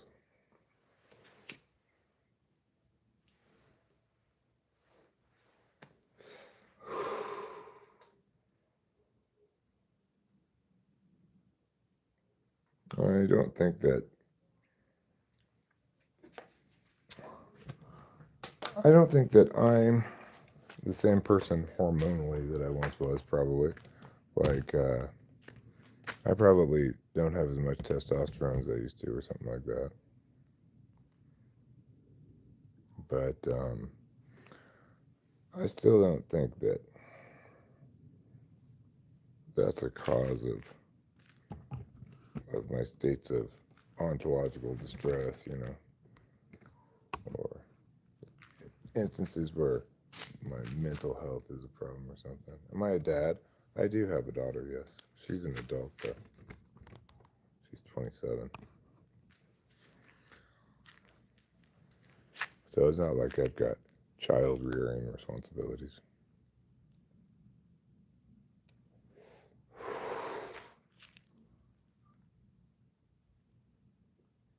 I've got two cats.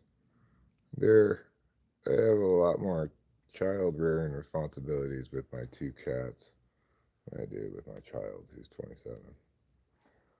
Like, you know, one of my cats is such a baby that he needs me to watch him eat all the time. That's why he was voted Big Baby of the Year in International Cat Magazine. What MBTI type, Ruben, if you don't mind me asking? Ruben is an ENFJ.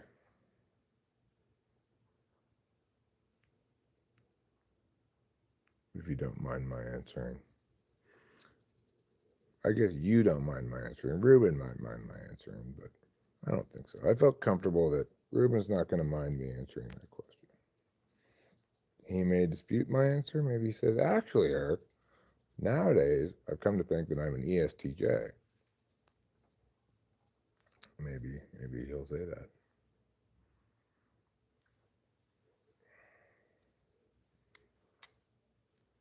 I can't tell whether I'm ESTJ or INFJ. Can you imagine somebody saying that? I can't tell if I'm TE-DOM, NI, polar, or NI-DOM, TE polar.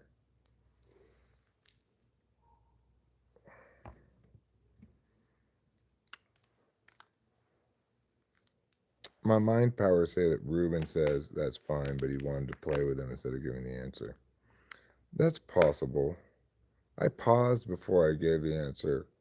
I considered just letting Ruben answer it himself. But, well, I just answered it anyway. And maybe that's something I'm going to regret for a long, long, long time. Because maybe it's one of the worst mistakes in human history.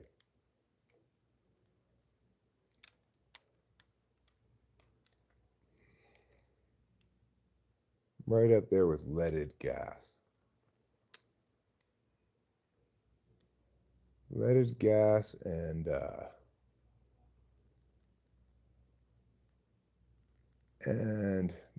mini leagues boots. Which is what these called ballooning. Ballooning being a sport that existed around the 1900 or around 1900 or so. That involved people attaching like hot air balloon to themselves and making it, trying to find exactly the right balance of upward lift from the balloon and weight from their body. So when they did take a big jump, it took a step, they could like jump over a tree and gradually come back down. And it was like a hot topic around that time, with lots of news reports about how it was the next big thing. You could just strap on a balloon and take a single step, carry you half a mile or something. Obviously, it didn't really work as imagined. Like,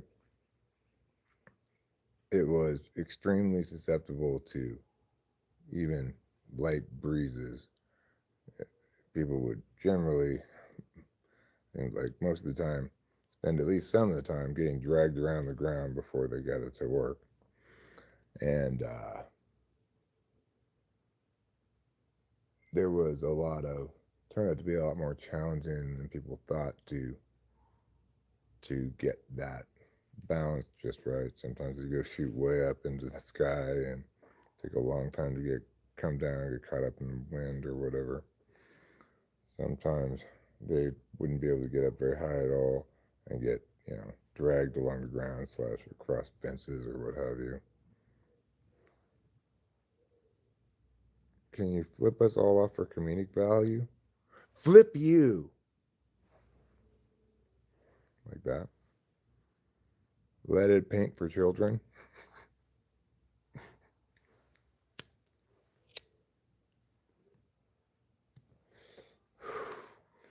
New radium-infused leaded paint for children. Glows in the dark. Which, makes all the dangers worthwhile. The kind of stuff they used to give little kids in chemistry sets in the 50s is kind of crazy. They gave the kids what they wanted. The kids wanted things when you mix them together, they explode and stuff like that. So they gave them those kind of things. And so that's fine, it's learning. Everybody loves learning.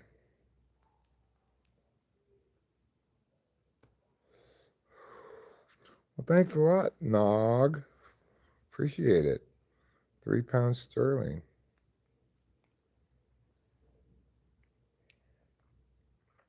Sometimes known as the world's fanciest money. It has all of the sophistication of England,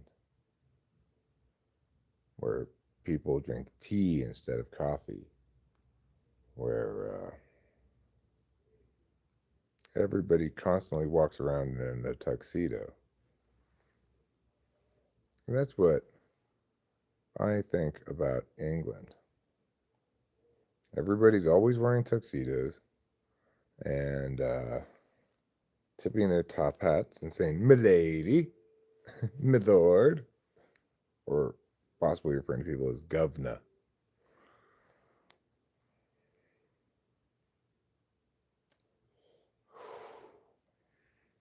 Where people always say things like, I'm going to ride the lift from my flat down to the lorry station. Saying English words, stuff like that. A Zimbabwean, I heard. Steve Billings will be live tonight. Oh my God, thank goodness. I was so worried that maybe I'd have to go a day without Steve Billings. Fortunately, I don't have to. He's going live tonight.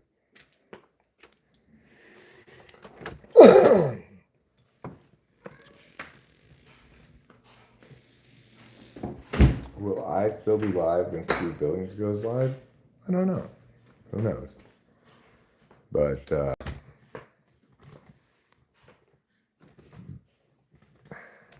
it's possible. Hi, Jim Ariel. I already watched you eat, Trouble. No, I don't want to watch you eat again. Jammy Dodger beans and thick gloppy soup.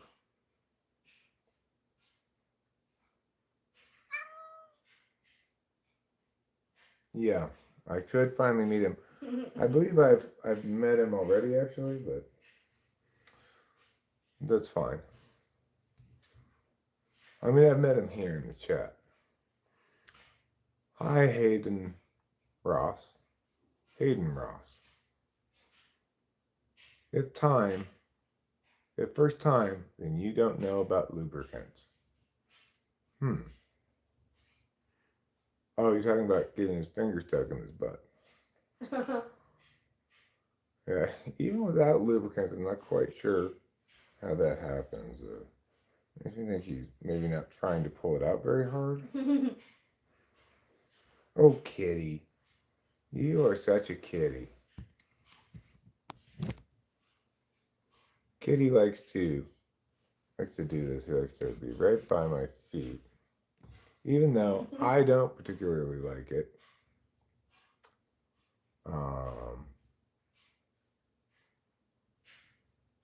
And the reason I don't particularly like it is because he's underfoot. Cramps your style. Yeah, he cramps my style a little bit. Have I seen the single video? Yeah, I did see that. I did watch that. I watched it. It's like, it's an intro. It's kind of like,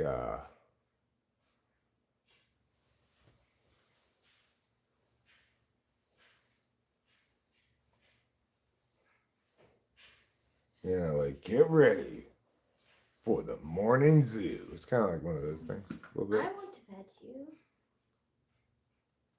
Come here. What a disobedient boy. I'll get him away from you, though. Why am I wearing socks with flip-flops? So my feet don't get cold. I'm wearing socks with clogs. Oh, my big boy.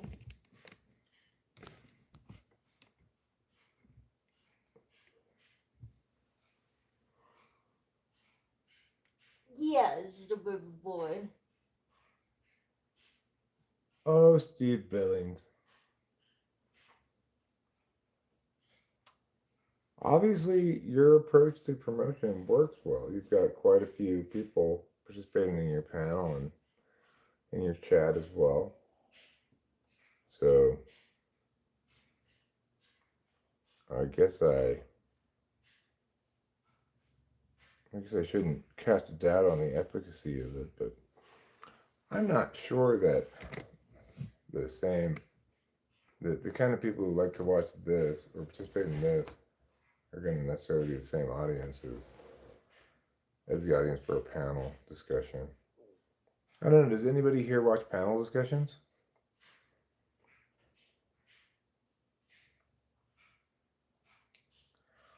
Well, it is true that I could prevent my feet from getting cold by wearing shoes and socks. But it's also the case that it's not so cold that I need shoes to keep my feet warm. Just socks are adequate.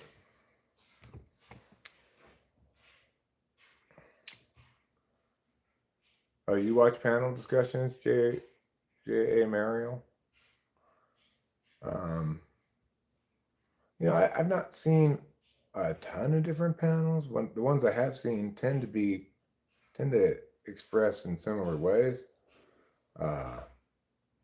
But I can conceive of a panel discussion where, say, multiple parties are invited to discuss about a single topic that could play out differently.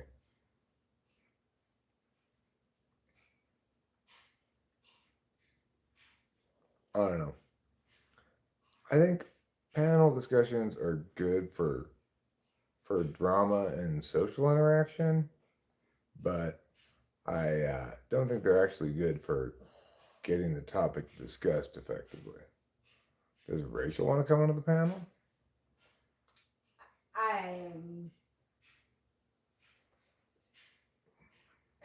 The answer is yes, but like of course I would like to be on the panel, but I have trouble jumping in. Like I'm very easily dominated in discussion because I am more introverted. Yes, we're talking about panel discussions on YouTube. I don't know. I would do it. I would definitely do it, but like I said, well, I would want to. I would definitely be asking him like what he thought about Harvey Levin. Like, I'd be like, Harvey Levin is not one of Britney Spears' favorite people. Like, why do you think that is? Would you ask general questions about whether TMZ is a good thing or not? Yeah, like, is TMZ biased towards certain celebrities?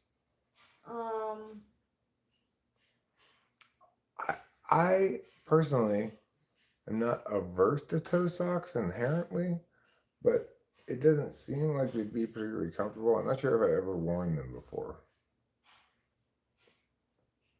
So, the thing to note about Steve Billings' channel is he may only have 5.3K subs, but he certainly gets a lot more traffic per stream than I do.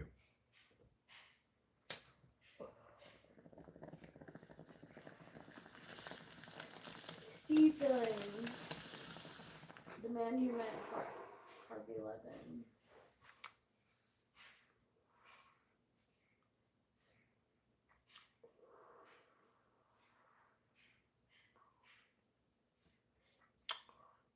So I guess Rachel's concern about being on a panel is kind of being not finding an opportunity to chime in or something. And my concern about it is having to constrain myself on the amount I want to say or how much I can say because got to give everybody time to talk and it might be the case though that what I have to say about a given topic requires a certain amount of the podium, and that can be a little frustrating for me. I always have this sense of, why am I doing this? You know, well, what's the point of a panel for me? Ideally, I mean, I don't watch that kind of content, and to the extent that a panel were going to be was going to be like purposeful in my eyes, it would be some kind of like a panel of, let's say, astrophysicists discussing possible explanations for an interstellar object that behaves atypically, like that one. I don't know how to say the word Ununamara or something like that. That could be a potentially interesting panel discussion. Start a fight, end a fight.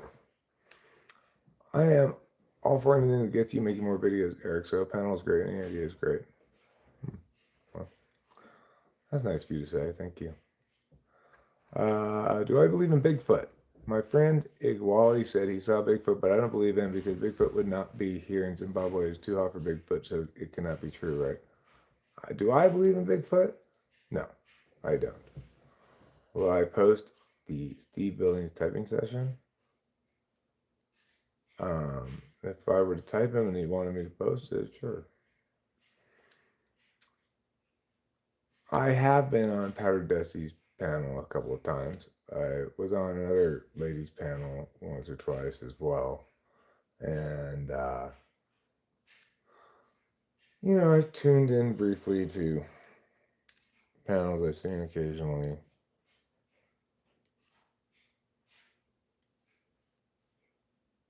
Do NPCs think about if they're NPCs? Like, are they aware that they're NPCs, or do they just go about life being an NPC and not questioning? Because, like, is that a big difference between an NPC and a human person, main character player?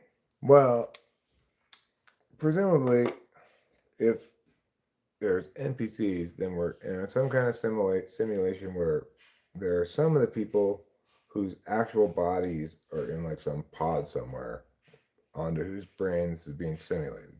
But not every person that exists in the world is being simulated. Yes. I mean, is having it has an actual brain. Has an actual brain. Right, so right, the simulation would not simulate any things from those people that aren't expressly visible to actual players. Okay, right? so in that case, then NPCs could question whether they're NPCs. They would only question it if talking to an actual player. Okay. In other words, they wouldn't have any actual existence at all except when engaging with an actual player. They might talk about the subject, but that would be a simulation of an actual interest in the subject. Right. It is interesting. I've seen, like, people playing games where they purposely talk to the NPCs. And some of them, they're like, no, like, I don't want to talk about the subject, you move along. But then others, you talk to them, they're like, I really shouldn't be saying this, but I really hate going through the day the same way every day. Like, it's interesting. I'm also asking that because, like, I want to make sure that I'm not an NPC. Well, so the answer to the question, are we NPCs? Rachel is saying she would like to have some way of knowing that, Yeah. I would say no, we're not NPCs because either we and everybody else is simulated, in which case none of us are NPCs or player characters. We're instead just components of a larger system being simulated by some external party that has access to the simulation. And if in fact it's it's not the case that everybody's simulated, then you might be an NPC, but uh, because you could be simulating this conversation about it without actually like having thoughts when I'm not around or something. Mm-hmm. But if you can note that you do have thoughts when I'm not around, then presumably you can also conclude that you're not an NPC. I can conclude that I'm not an NPC. And we have no way of definitively concluding that about each other, I guess. I this thought came up when you weren't around. So I've always thought that I wasn't an NPC because but I also don't want to live in ignorance. So I can't I don't want to live a life of not actually being who I am. I don't know how to answer that question definitively, but we'll sidetrack into plausible levels of awareness. Wait, like people are not real, like they're video game characters? Well, there's a way of talking about the world, at least, which positions some individuals you encounter as NPCs as a way of explaining their odd, sometimes repetitive and like stereotypical behavior. Like that kid that we saw at the light in front of the pizza store. Right. Like he was waiting to cross the street but was not taking any action to do that. Like he was in like download mode. Like he was just Right. waiting for the other Yeah, person to act. he had glitched out. He was just standing there and like just standing there stock still, and I don't remember exactly what happened either. We got up there and pushed the button. Yeah, I pushed the button. I'm thinking to myself, I'm like, you just this is what you do. So I pushed it. And then he like came unstuck. Yeah. Do I use deodorant? Sometimes, not always. I'm kind of stinky right now. Does that essentially mean man is a machine, that kind of thing? No, he wasn't on fentanyl. No. It was clear that it was like he was like in download mode or yeah, he's frozen, and then he came unfrozen when's like the player characters are next to you, thing had been triggered and he kind of came unfrozen. I mean, obviously, is that actually what happened? I mean, probably not, but what we're saying is we're describing a scene in which somebody might attribute to another person the status of NPC. I like to think it was real. Fair enough. I like to live in that kind of land, though.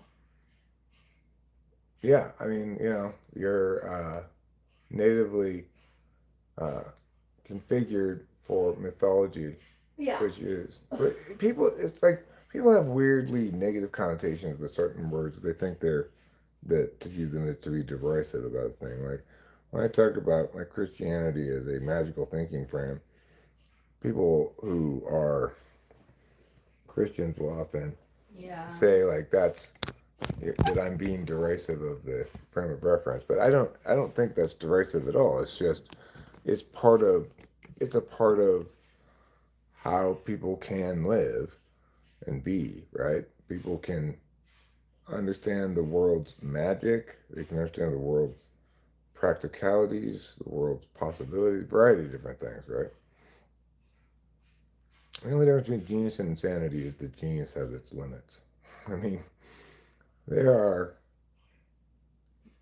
there's very big differences between genius and insanity, and very few linkages or similarities. Consciousness is so hard to describe. Like it's not thinking, cognition, or even emotion. It observes those things. It's attention. It's attention that has varying degrees of a person has varying degrees of consciousness of. Thanks. I. What is your actual name, Jaya Mariel? I know we typed you. I just am not great at remembering names. Thank you. I do. Mariel. Of course, my bad. Thank you. Thank you for the compliment. Are you on Discord? Speaking of magical uh, thinking, I have a Discord server, and we talk about a lot of like magical stuff. Um, Tarot card readings, a lot of different things. If you own a store for long, you'll notice something I call the NPC effect. This describes how most people treat store owners as a non-player character, to use a role-playing expression. A shopkeeper usually has useful information and something to sell, but they're generally invisible to heroes obsessed with their main quest.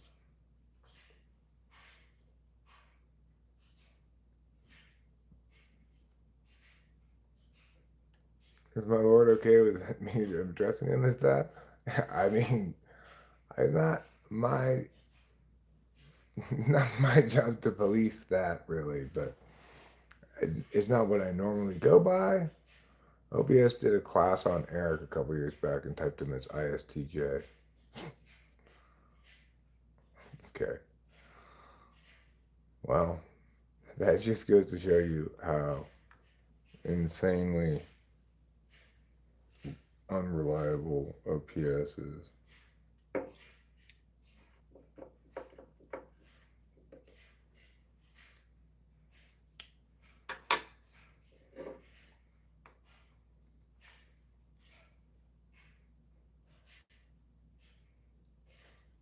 Yeah, Discord is a website. Discord's an app that's like a way. It's like, a message board slash chat slash video conference kind of app. Rachel, I really want to talk to you about how weird and magical the Enneagram is. Rachel does like talking about Enneagram. I do. Would you ever start a TikTok? I mean, it's not like I'm opposed to starting a TikTok. It's just that, like, I've got a lot of practicalities to deal with, and it might turn out to be that having a TikTok would have big practical benefits and be a good decision, but it seems a little bit like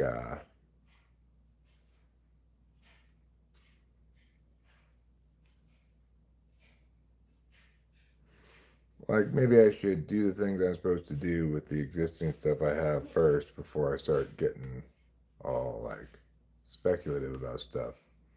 What is the aim for me these days? How am I? My aim is to be more practical, to generate more typing sessions, and then when I get this ongoing car problem settled, then probably to get a job at the local boot jack market if I can, part time, and just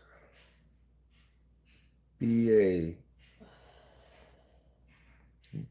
a version of myself that's more effective, practical, somebody who does a better job of taking action versus just musing about things, feeling anxious about them, and or talking about it on live stream. Yeah. Don't you feel better when you get even one or two things of those things on your list done? I do. Like, it's not like. First of all, you are who are. You're not going to be the person who makes a list and checks it off every day. But like, when you do, and like, say you make a phone calls on the list and you make that phone call, it feels better. It's like things when they're tackled in, at least for me, in like smaller chunks, it makes it's like a relief. It turns from this pile of things that I need to do to like a list of things that I need to do. Yeah, I mean, it's true that there is solvency and that sort of thing. As far as the relationship between universe and observer, the thing is, nothing, we can't, it's impossible. We can hypothetically observe something, right? Like a tree falling in the forest. But we cannot hypothetically observe something and then hypothetically not observe it at the same time without doing something fallacious. So, no, it's not conceivable for us to say anything about a universe that's unobserved because we have to observe it at least hypothetically before we can talk about it. And accordingly, anything one might say about such a universe is fallacious, unsound, predicated on fallacious reasoning.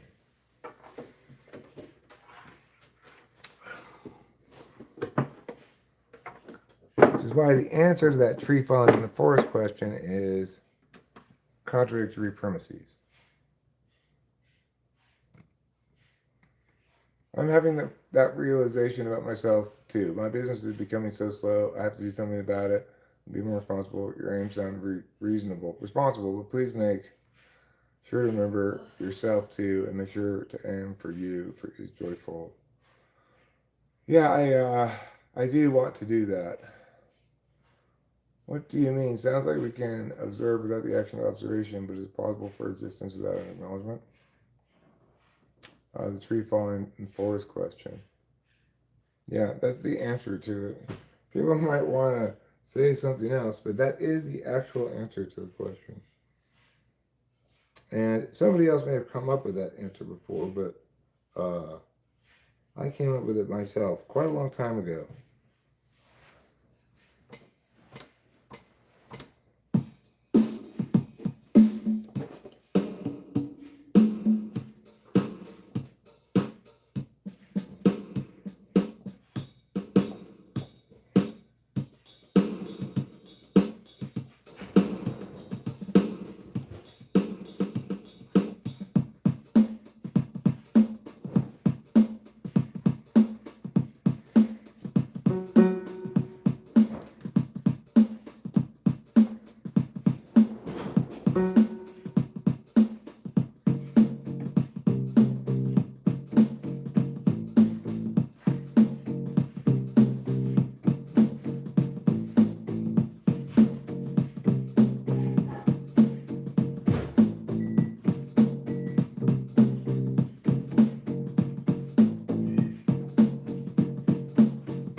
Tuesday afternoon and it's time to wrap. What do y'all think about that? I'm having fun. How about you? If you like this rapping, then make some stew and serve it up for dinner to your friends and family. Tell them you've heard about it in a rap song. See, and then you would be able to impress everybody that you know with the food that you made. When you learn to make it with the song that I'm singing right now.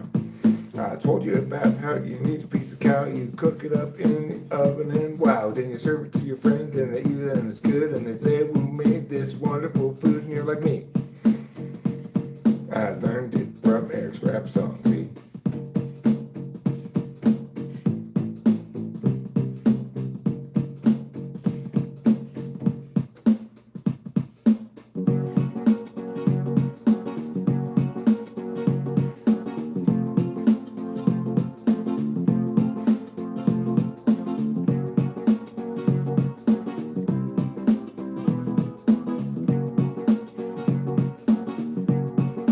Do you wanna know everything you have to show when you get to the pearly gates? If you wanna get to heaven, don't you wanna get to heaven? Gotta show on your pass. It's the one that just passed. It's expired, well past the 2 days. Don't worry, they'll still take it there. They're not particularly square when it comes to details like that. In fact,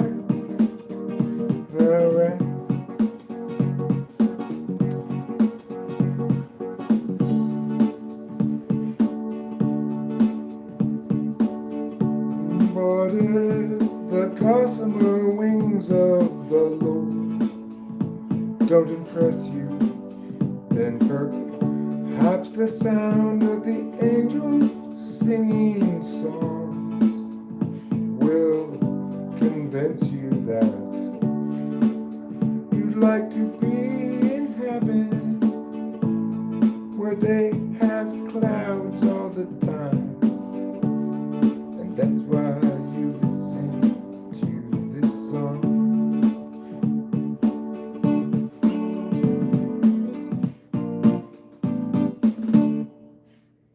Bah.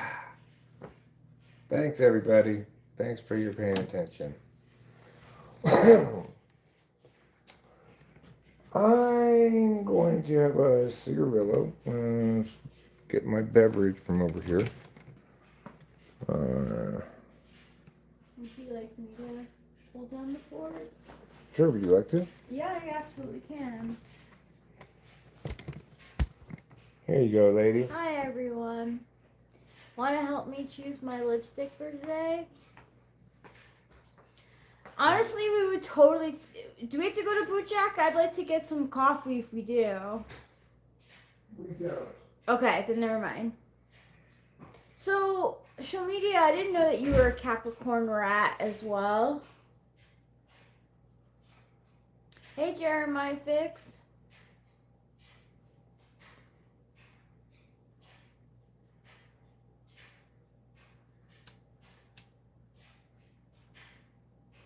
Oh, you're a Pisces rat.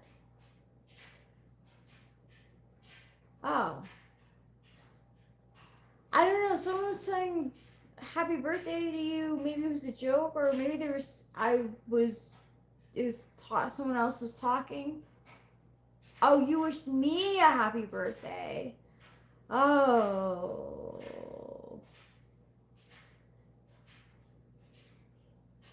Never mind. Thanks, Hayden. Ross. Thanks for talking positive to me yesterday. I appreciate everyone who was being positive to me yesterday and not being you're being a terrible wife. He deserves better.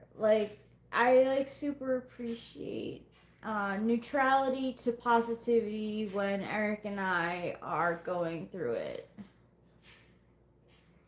So I need help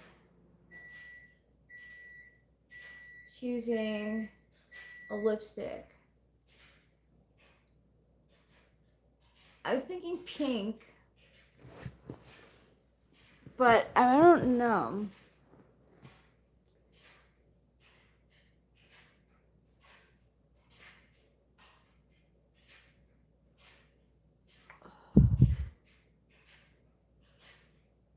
Thanks, Hayden Ross. You're legit too.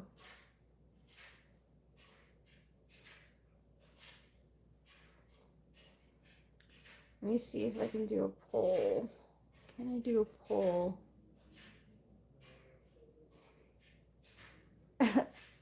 Brown reminds you of Seal. How do I do a poll? How do I do a poll?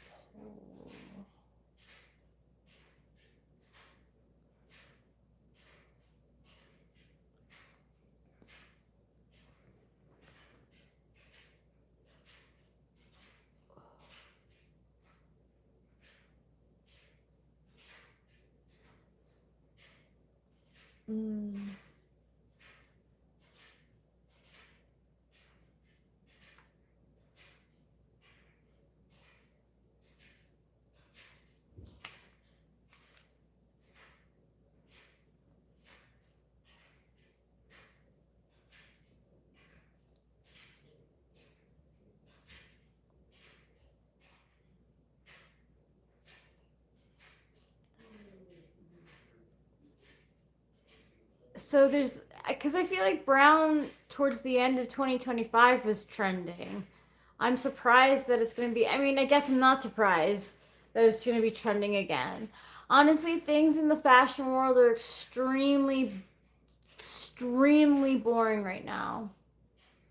Thanks, show media.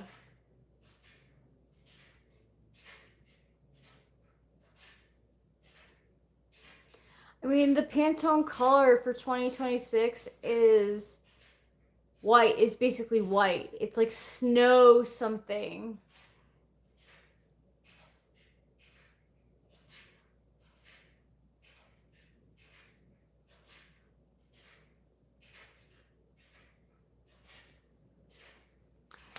Boring. But like, you know, like fashion and luxury is like not important to people anymore because a lot of people they can't spend money on luxury. It's not practical.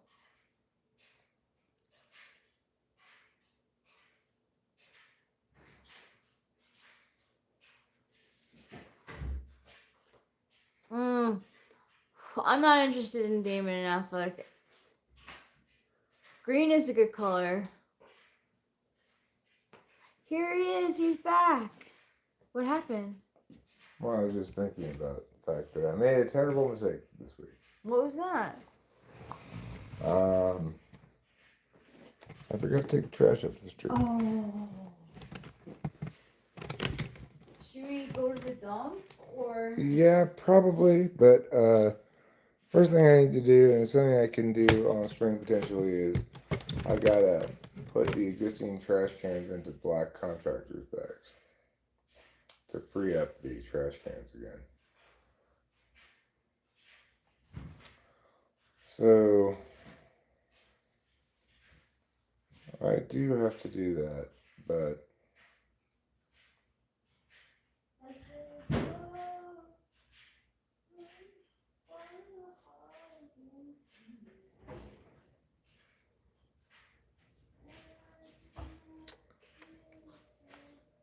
when you think of a flower, what exactly does it look like? Well, the first flower that came to my mind was a daisy. Oh, that's nice. When you ask, think of a flower. If you see a pic, can you pick one for me? Sure, I haven't seen any daisies around here. I was just suggesting that seems to be my archetypal symbol for flower is a daisy. It's a daisy, yeah. How did I sleep? I slept kind of meh. So I kind of was sleeping fitfully, tossed and turned a fair amount, but I actually stayed in bed for a fair number of hours. So not fantastic. Sometimes there's different reasons why. Oh, it is closed. It's just super loud. It's like I assumed the door to the dryer room was open because it's so loud, but it's not. I'm not saying a daisy is a better representation of all flowers than any other flower, but it's just the image that came to my mind when it said think of a flower. I could imagine somebody else thinking of a different kind of flower. Yeah. I thought of rose. I'm like, I think I thought of rose first. Rachel thought of a rose. So, you know.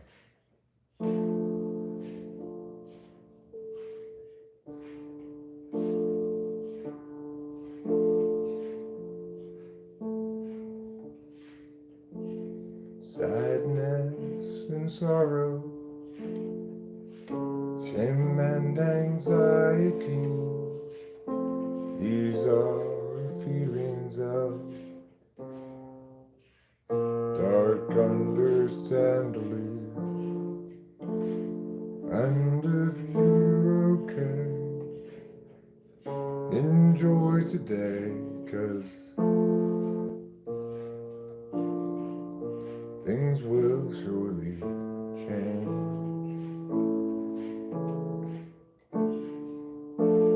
Life is short. Don't go to court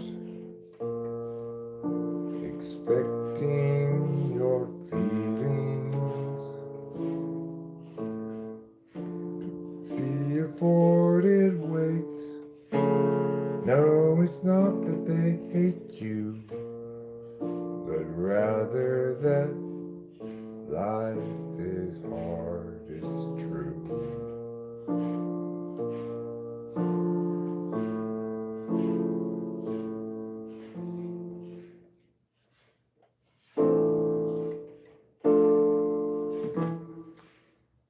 piano. Like it's a lot harder for me to make up little songs on the piano than it is on the guitar because I can't think as fast on the piano. Like I can't go what chord goes with these chords. I have to like think about it rather than just kind of knowing which chord goes with which chord.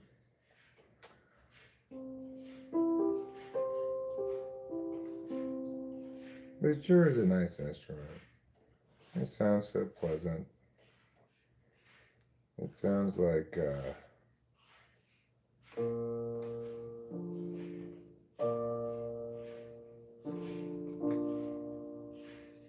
sounds like the olden days.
Russ and Steven think they've arrived. They work at the dairy the rest of their lives. Steven are a couple of guys. Work at the dairy from 9 to 5. Russ and Steven think they've arrived. They work at the dairy the rest of their lives. Russ and Steven love delivering cheese. Russ and Steven love delivering cheese.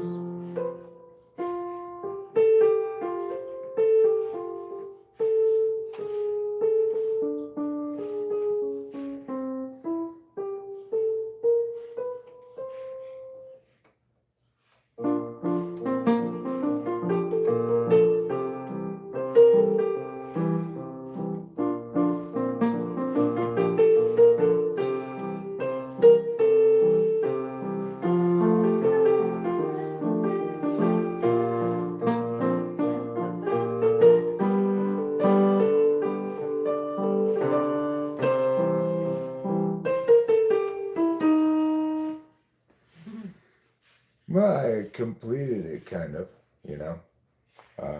That's a song I wrote a very, very long time ago, and to this day can still basically not play it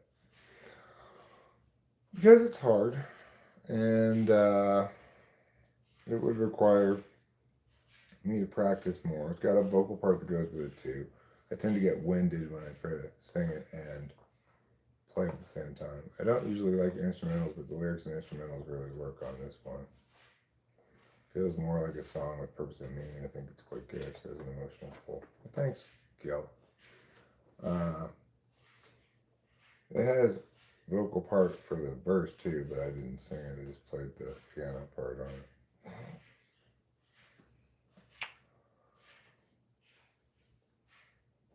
Like, one thing I wish I could do, but I can't, is translate songs I play on the guitar into piano on in real time. Like every life lived reaches. See, I immediately fuck it up, right? It's every life lived reaches a time when the road leads into.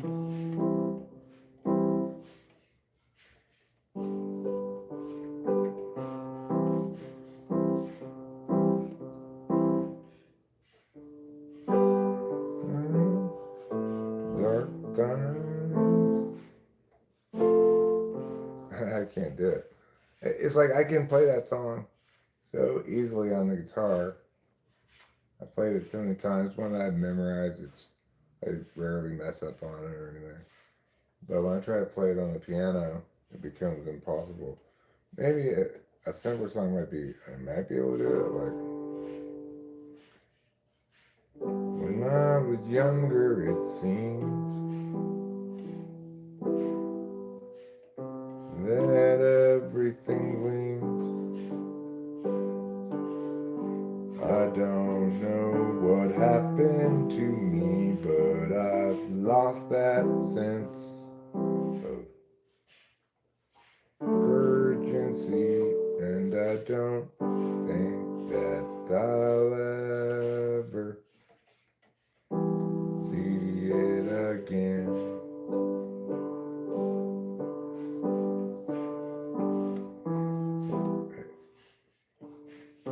If you follow my lead, you'll discover I'm lost.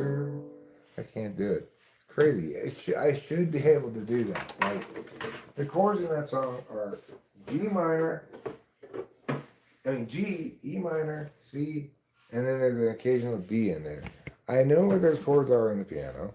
I can play it no problem on the guitar, and yet somehow I cannot play a song that I know well with very few chords. I can't do it in real time on the piano. I don't really understand why I can't either. Like I should be able to play that. But it's just there's a weird disconnect that happens when you're trying to translate from one instrument to another. And that's not the end of the world. Thanks, Nog. Thank you. I appreciate that. I did my best, which You did. I guess we'll have to do for now. And sometimes, like, practice. But this is coming from someone who doesn't practice herself. But I know that when I do practice, I do better. So. Yeah, for sure.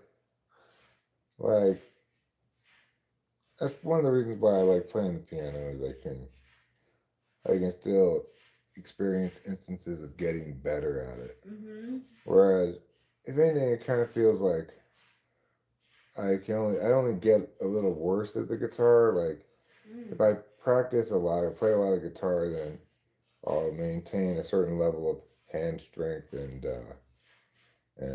familiarity benefits, but I don't actually like learn new things on the guitar per se. And so when I'm not playing it a lot, I just get a little bit worse at it. But I've been playing the guitar for such a long time that I don't get. I only get a little bit worse. I don't get that much worse when I don't play it. My hand gets tired faster. It's exhaustion, yeah. But like the other day when I was trying to figure out what the exact chord progression was on that new piano song that I made, I practiced playing it a whole bunch so until I could play it comfortably. And in the aftermath of that, I felt like I was generally better at the piano just from having made my hands do piano stuff for an extended period of time.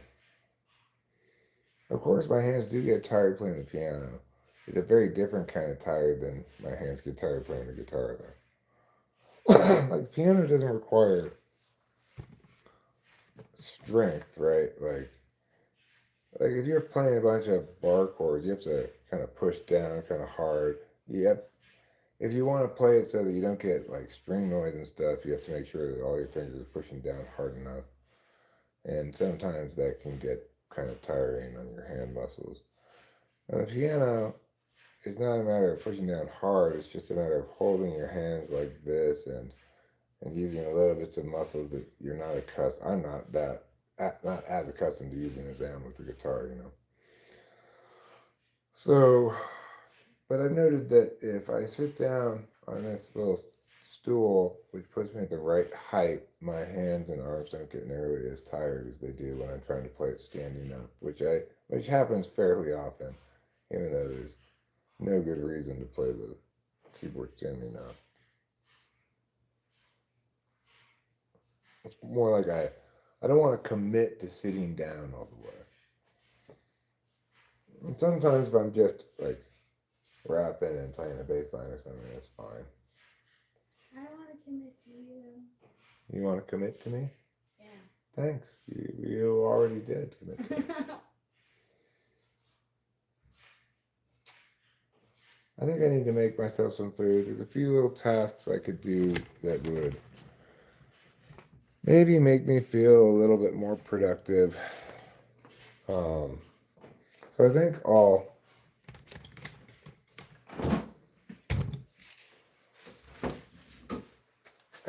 eat a couple bites of Rachel's leftovers here.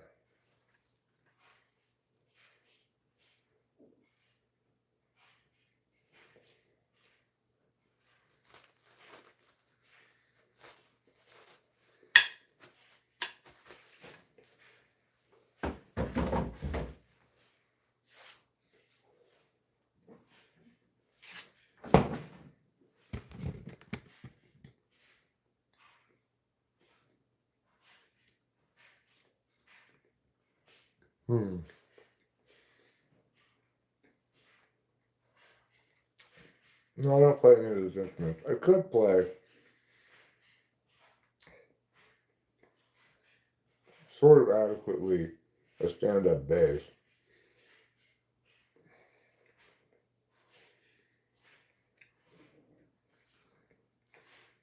Because I can play the bass kind of badly, but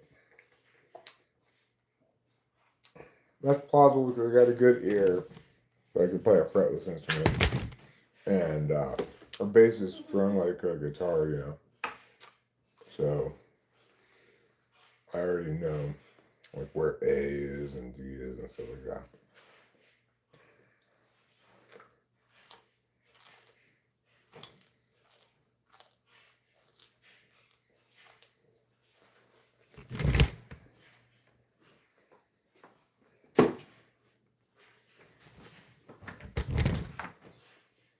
But you know, if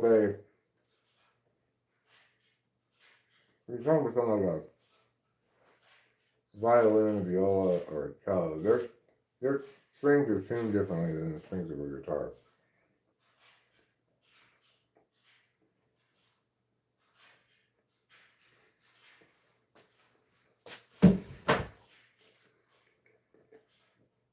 So the learning curve on something that would be pretty steep because on a guitar, I know like what fret equals what note.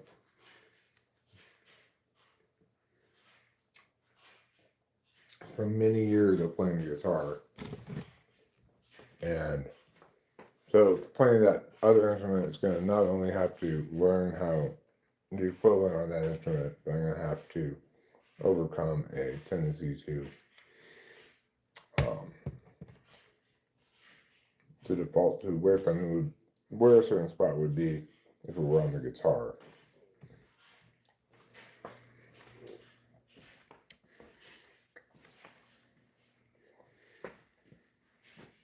Okay, so I ate a little bit of food.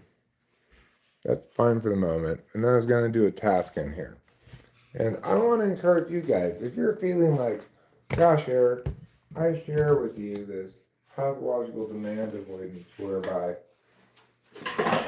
I too have trouble getting stuff done, completing tasks, following through, maintaining consistency, and whatever. Well, then maybe this is your time to do a task too.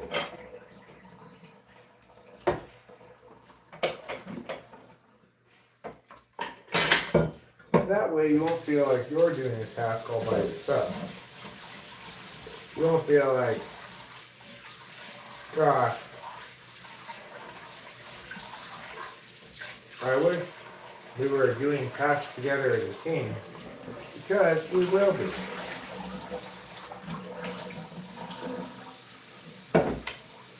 I'll be your team leader, which means I'll come around and criticize all the work you're doing.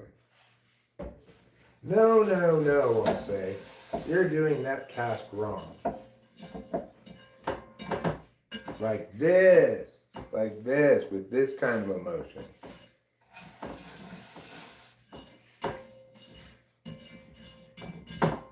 Paint the fence, okay?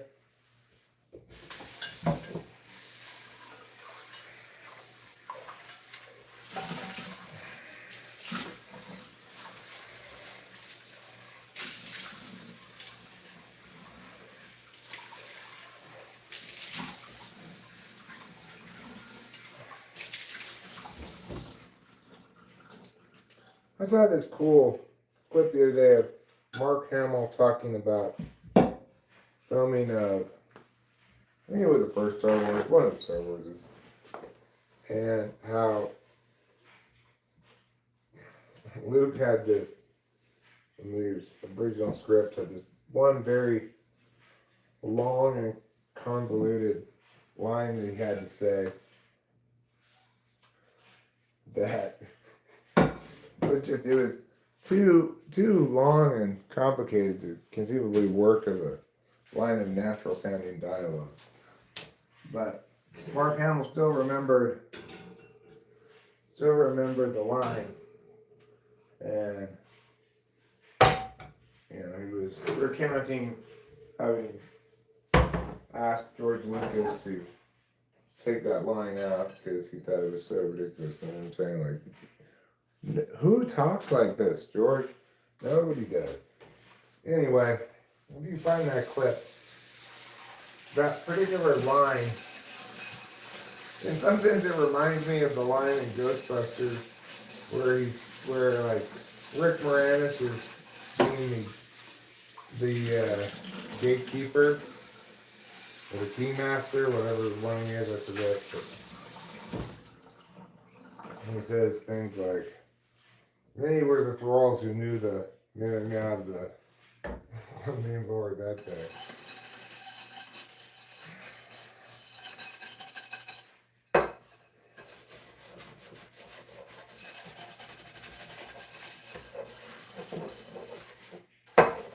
I didn't hear Mark Hamill deliver it too, because you can really get a sense of like how much work he has to do and how quickly he has to say it for it to even make sense as a single set of concepts.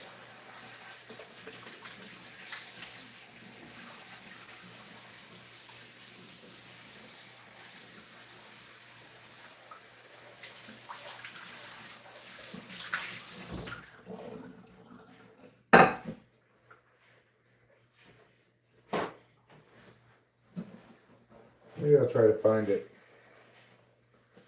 and share the mirth with you.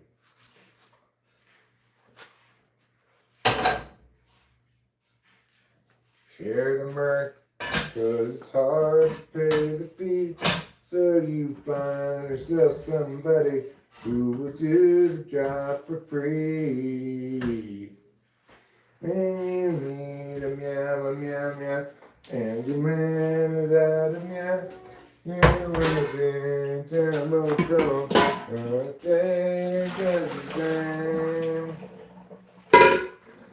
I don't want to do your dirty work no more. Bang, bang, bang. I don't want to do your dirty work no more. Can't decide if I want to keep working on grinding advent of code problem or practice guitar. Well,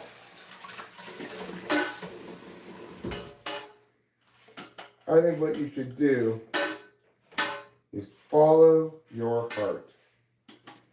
Look inside your heart, Gil, and ask yourself, what is my heart saying right now?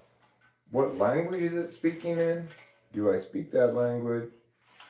And if I do, what is it saying? If you don't speak the language that your heart is saying something in, then go to Google Translate.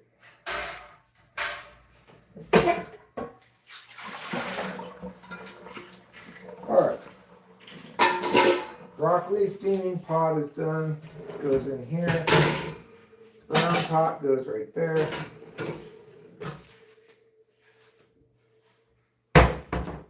Now we're cooking with biscuits. The song we're just singing, no, that's a Steely Dan song. It is an amazing song. It's really good. This light fixture, yeah, well, you know, the ceiling mounted fixtures in this house are definitely, some ones are more dated than others, but in general there's a problem with them being quite dated and not necessarily a good addition to the room. I'm quite convinced this ceiling fan, for example, is not original to the house. It's something that the owners before us put in. Candace stalked my TikTok. Who? Candace. Really? Mm-hmm. That's interesting. Yeah, isn't it? I don't have anything on there. There's nothing to see, and I don't mind her, checking in. Yeah, I don't think you don't even make content on your YouTube channel. No, but I think I will. When you go to work. Sure. Have I ever tried mescaline? Yes, I have. You're talking about this picture? That's a picture of my mom.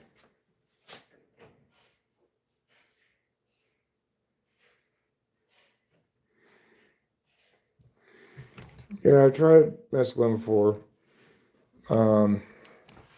Actually ate quite a bit of mescaline. And what are my thoughts on it? I do not like it. If you're thinking to yourself before you take mescaline, oh, this is going to be some variant of a psychedelic experience like mushrooms or acid or something. No, it's not. It's not. Mescaline is a really gacky kind of, I've heard it described as rangy. It's a rangy drug. I call it like ultra gacky. Is it okay that maybe I don't experiment with drugs as much as you? Of course.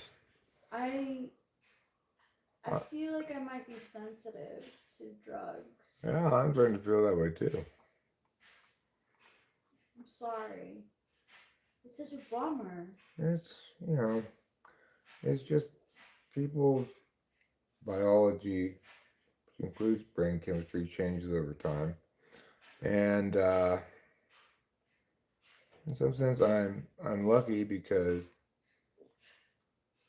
there's still things I can do sometimes with good effect. Like I seem to consistently have good experiences with mushrooms.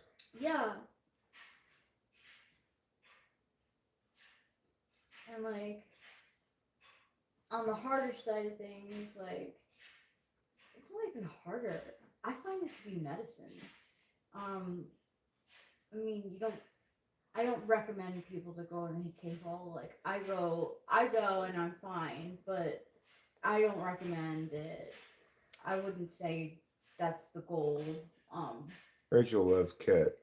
Yeah, that's a harder drug that I don't have negative effects with. There's not negative, at least from what I can remember. In fact, my thoughts are so much clearer. I feel like a sage. Like I pause and I listen when people are talking. Not that it's like what I do already, minus background noise in my head. So I become like a listener. It's just fun. I don't know. It's just fun. Ketamine is fun for me. But again,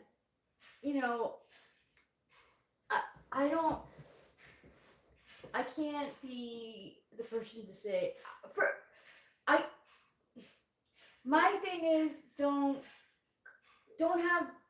not to go in the pit hole.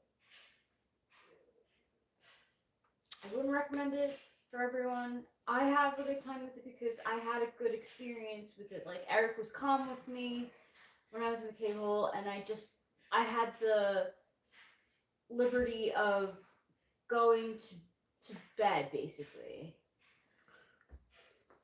Ipsum Lorem says, I don't understand wanting hallucinogens. Life is already Alice in Wonderland without them. Those drugs are a nightmare fuel for me.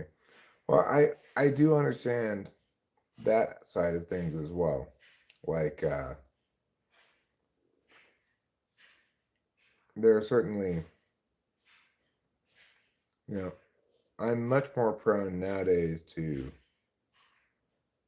adverse reactions to to like, for example, I can't really drink very much one of those weed drinks that we have without it triggering Yeah. unpleasantness, anxiety, etc. I could drink a little bit of one of them maybe, but it's pretty risky to drink more than a little bit, you know. But you don't care that like that's like a drug, like a form of marijuana that like doesn't bother me. No, I don't care. That doesn't bother me. I'm happy for you, you know. Obviously, you don't have the same reaction to mushrooms that I do, so. No, right, exactly. Have I ever been to France? No. I've never been to France. I have been to Europe, but not to France.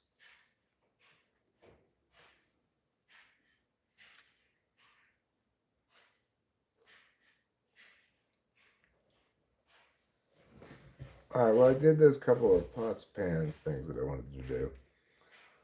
What else is on my list of things that I might do to feel a little productive? Quinn Wallace says, who here is famous besides me? Well, you know, in our hearts, Quinn Wallace, aren't we all famous? Yeah, that's always what yeah. I say if you're here, that you're the famous person. Mm-hmm. Okay, bye-bye. That was quick. See you later, Quinn Wallace. Thanks for stopping We by. could have made you feel famous. Talk about you for a little while instead of about, I don't know, Kevin Costner. What the hell would I think Kevin Costner out of all people? Maybe Quinn Wallace has met Kevin Costner and you just kind of intuited that. Oh, maybe. Maybe. Maybe Quinn Wallace actually had a job on Waterworld. Oh, that's cool. When Kevin Costner was making Waterworld, yeah. He was like a best boy. Wow, that's cool. Yeah, there's a lot of moving parts and pieces in in making movies and film, TV. Yeah, you need a best boy and you need a grip. Mhm. You need. There's a lot. There's a lot. There's the sound people. There's the set people. There's the lines people. You know, there's a person who reads the script. I would love that job. I would love that job. The job of reading scripts?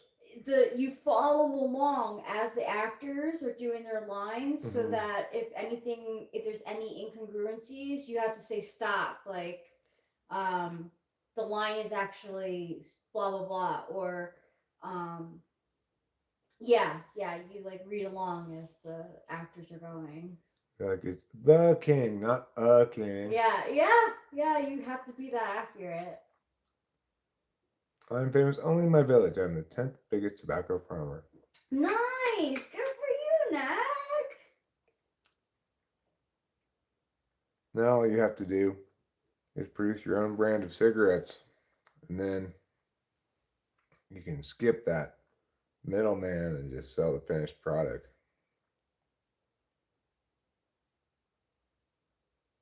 Oh, you're the 10th biggest in all of Zimbabwe, huh? Well,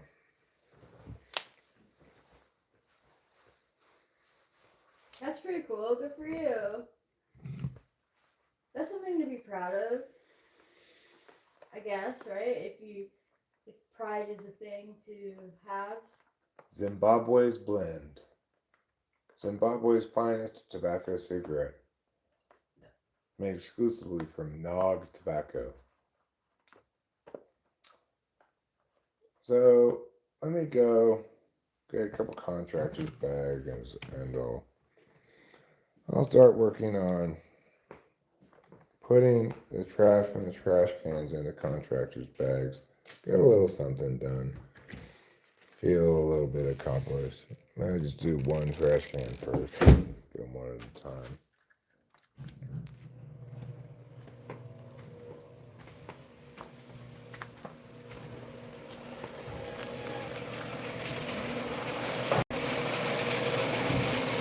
My heart is kind of full of sighs, but that's life is a big deal. You can't always have things like, and you can't always be bright-eyed, bushy-tailed, and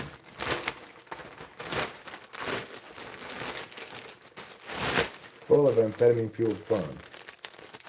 Sometimes things have to be regular, or even worse than regular. Sometimes things have to be like sad or underwhelming or boring. Sometimes you have to do things that require self-discipline, all that stuff.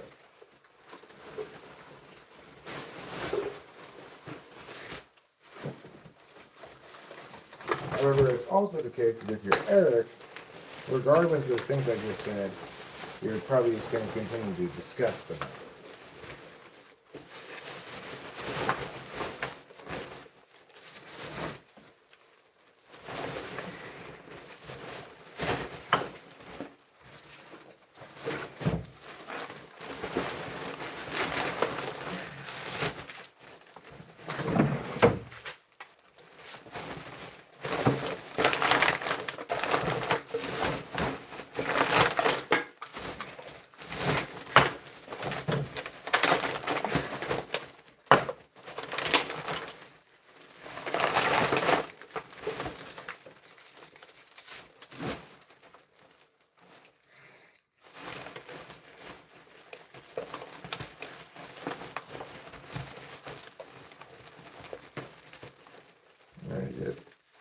Tie this red thing around the top of this as best we can.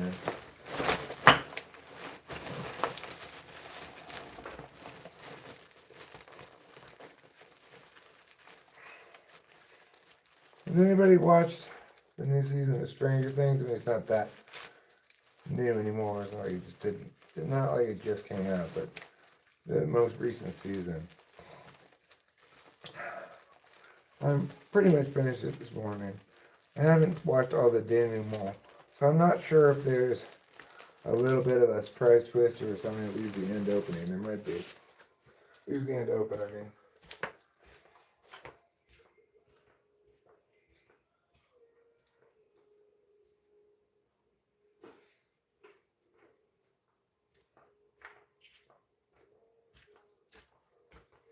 Regardless, I kind of found ending parts of it kind of emotional. Generally, I thought it was, love all the places it went and the time spent there, but Did you get impatient with waiting to watch Stranger Things? well, Or did you get the sense that I wasn't interested? I mean, I did get that sense, but also I just was in a certain moment. I was out of things I wanted to watch. I was looking for something on Netflix. I saw it. I just clicked it. I didn't really think about it. I didn't mean to exclude you from watching it. It's just that there's a lot of times when I'm watching TV, you're asleep, and like I'm just looking for something I can watch. That's fine. I were to watch it, would you be watching with me again? Would the Yeah, I could watch it again if you want to watch it.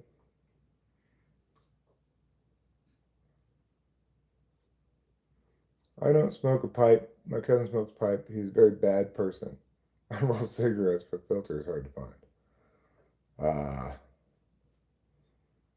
cool.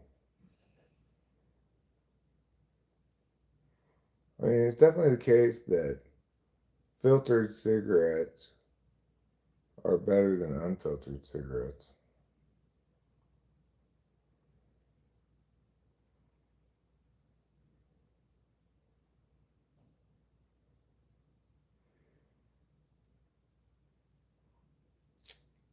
I got one trash can emptied into a contractor's bag. I saw. Congratulations. Thanks. I could do another one in a little while. I could make a new pot of coffee too. I was gonna. Sure. Yeah, I'll do that, no problem.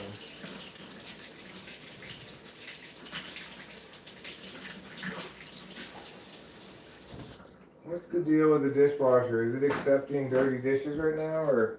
They're clean. Okay, so it needs to be empty. Alright, I could do that too.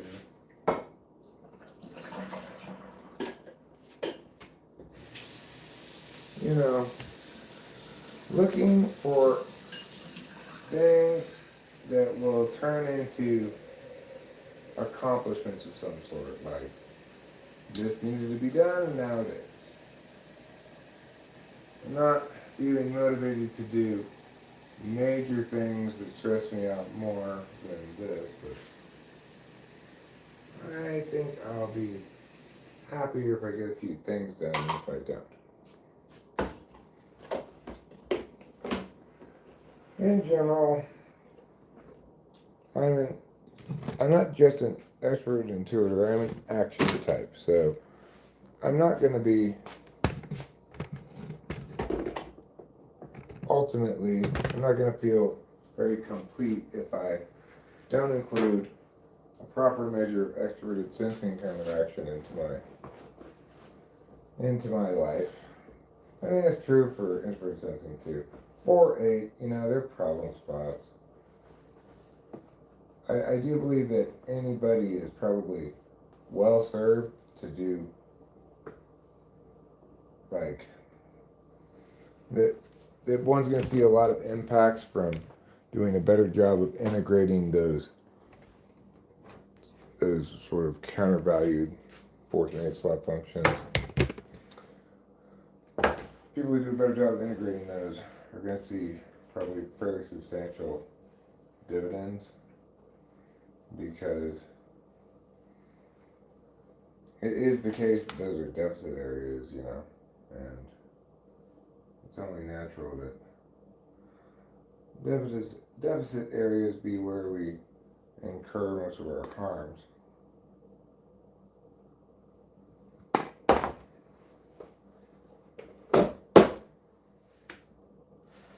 Alright, fresh pot of coffee, here we come.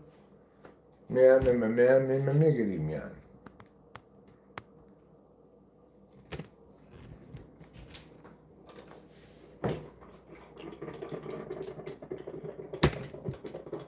Next on,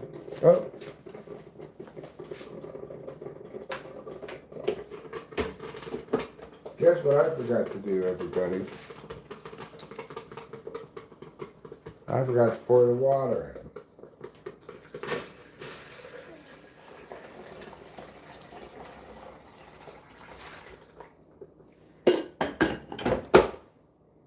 There we go. Now we're cooking with biscuits. Okay. This lid can go on top of there. It can stay there. This can go underneath here. These just go right here.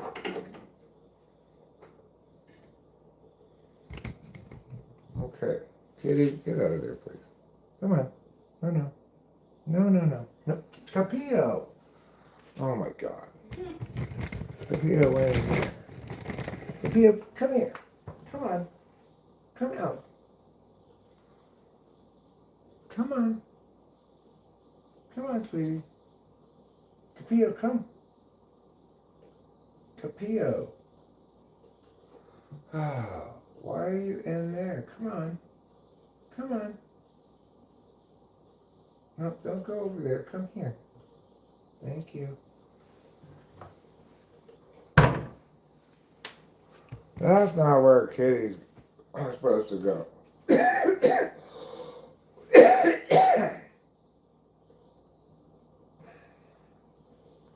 I got a little piece of broccoli caught in my throat.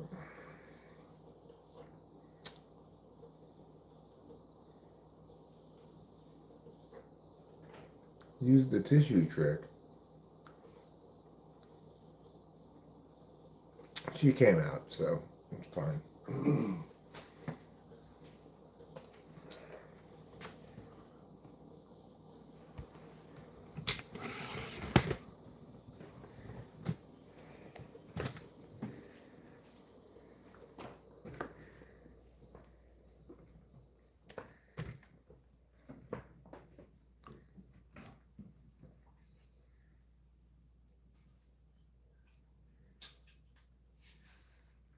The English Anglican cleric and theologian John Wesley wrote in one of his sermons, "The cleanliness is next to godliness."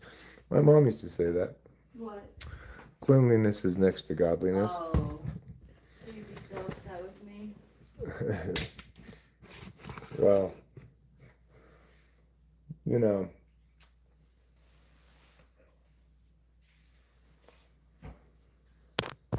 I think it was more a way of engaging with her own cleaning as she was cleaning, you know. She didn't seem to be like, I don't know, she didn't seem to be judgmental about it. No, but by the time you met her, she was no longer somebody who was attending to those kind of things. Yeah.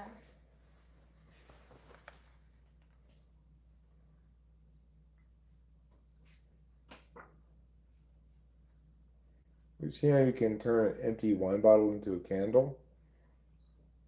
Well, I mean, I know you can stick a candle into an empty wine bottle.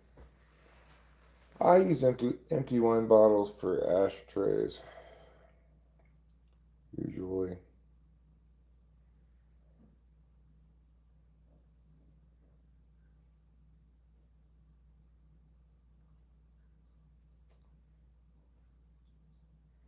Okay. What's the next thing that I'm going to do in order to win all the prizes? Good question. You're asking the right questions.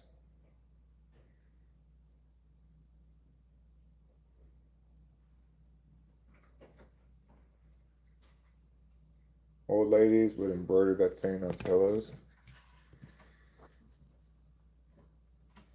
I'm saying head goes here. That's the sensible thing to embroider on a pillow.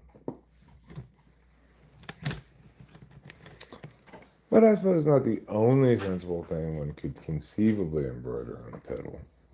One could also embroider things such as, "This is so soft." What are those letters everyone keeps saying? Something about personality type, which refers to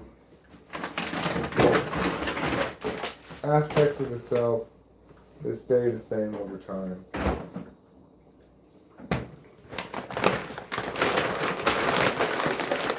And the way in which the aspects of a person's self that are the same, presumably since birth or shortly thereafter for the rest of their life, those parts of the self link specifically to how people pay attention habitually. People are configured to default to an action way of paying attention, a knowing way, a deciding way, or an interfacing kind of way, which is another kind of action. So, depending on what your configuration of reflexive attentional habits is, it's going to define those four letters that people say. But basically, the idea is that it's your attentional habits are like handedness. That you have a dominant hand and therefore, an offhand as well. One of which is more competent at doing things than the other one. Same thing with attentional manners.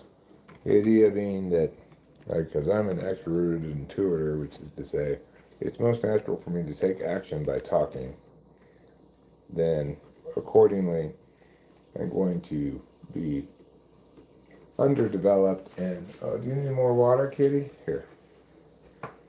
Sorry, my bad. I didn't see you guys out of water. So accordingly, I'm going to have a corresponding deficit area and knowing, in my case, knowing from my experience, because the attention that I'm giving towards that action function is occupying space that would otherwise be used by the sensing function.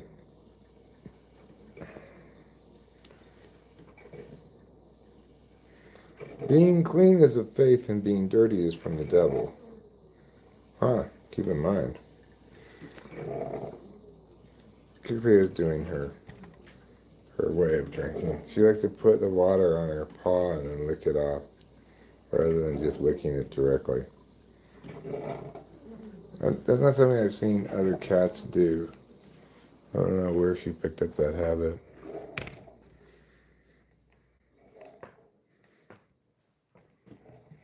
Yeah, it is interesting, and it is useful for understanding things.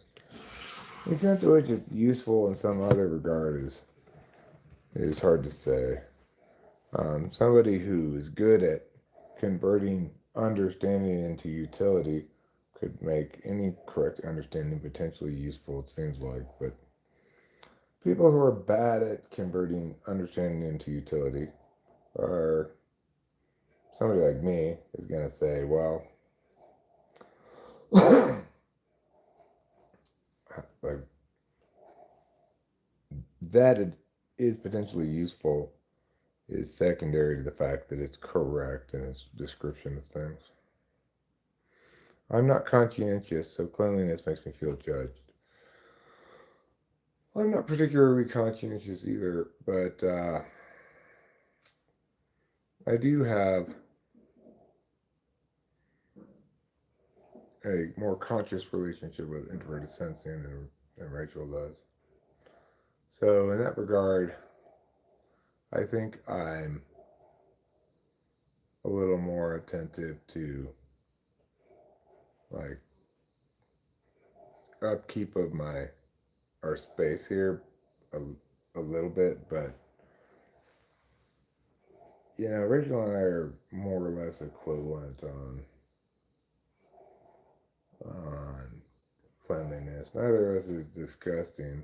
And like, I definitely do get to a point where I'm looking at a thing and I'm like, all right, I have to clean this. Like, I do get to a point. It's just my threshold for that is higher, I guess. Yeah, well, some things you're more likely to clean more regularly than me. Like you seem to clean the toilet fairly often. Yeah, I don't know what it is. Because you think it looks gross or whatever. Yeah. Yeah. So clean and perfect places seem cold and inhuman to me. You don't like them at all. Well, you won't have that problem here. Yeah, you won't have that problem here. I aspire to clean my room, says Diamond. Organized, chaos is my room. Diamond. Yeah, I feel you, Diamond. Like, I'm very, you can tell how much I'm rushing by the state of, like, my room.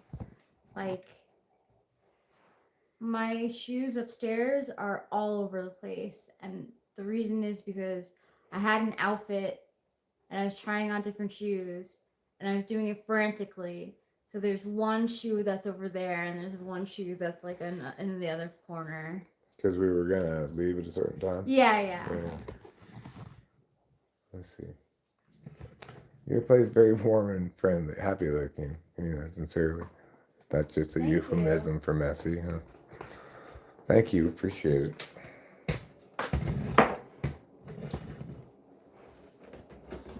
It's certainly not like squalor around here, but I can have a tendency to go too long between things like cleaning the floors and sometimes I'll let the living room get quite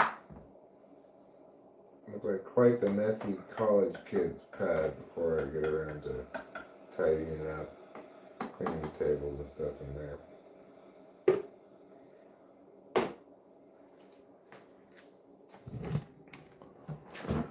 But you know, by and large, one thing that is not a stressor on me is our living space. Both because we do a good enough job of keeping things relatively clean, and because the space is very optimal for a lot of reasons. Like it's well put together, well designed. It's got good feng shui. You could say if you wanted to come with some sort of general term to indicate that it operates effectively as a living space.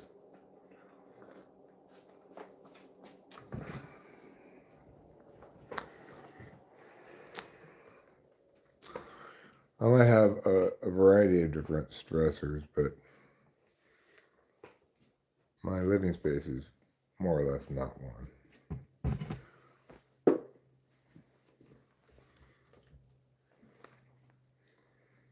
I'm just scared that someday I turn like the hoarders who have crazy rooms, like piles on piles within piles. I worry about that with myself too.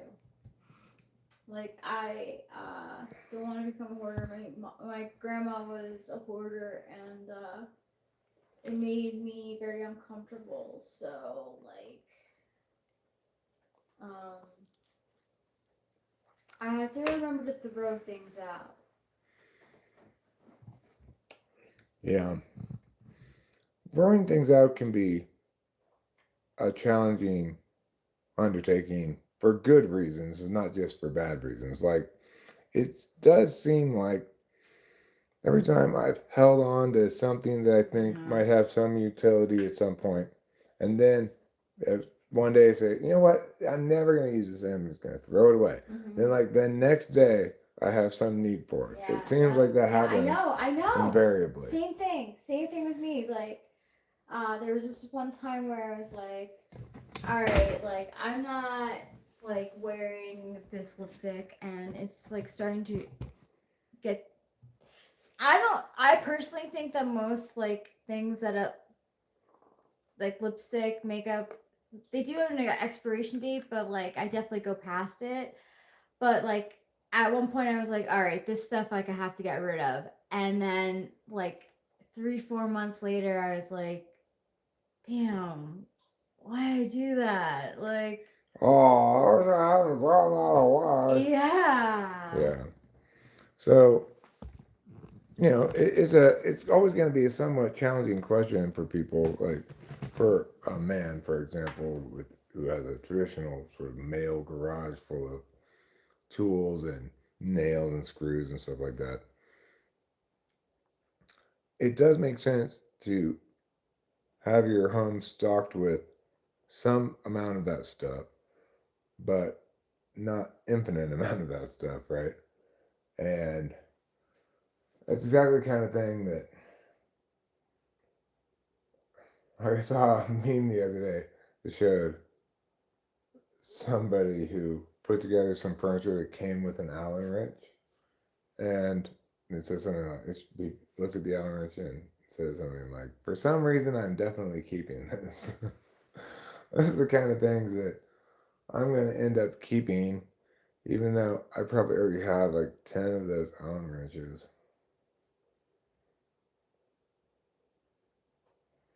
To be fair, a less chaotic room helps you get important stuff done. My problem is I keep stuff because it holds some memory. I need to learn to let go. Yeah, the Allen wrench, right? So yeah, that's why I've got a couple of drawers that include little things that I'm not sure what to do with. And I've got a basket over here and this mantle place piece, which is just horrible. Drawer of random Allen wrenches, right? And like batteries that still have some life left in them, but aren't brand new. Another thing that should never be saved, but I have done that before. Where like, I'm not sure if the problem is this flashlight or these batteries. So I've set them down here where I figure that out. It turns out that it was the flashlight. Okay, well, now I don't know how much life is left in those batteries, but I'm not going to throw them out because I haven't established that the batteries are bad.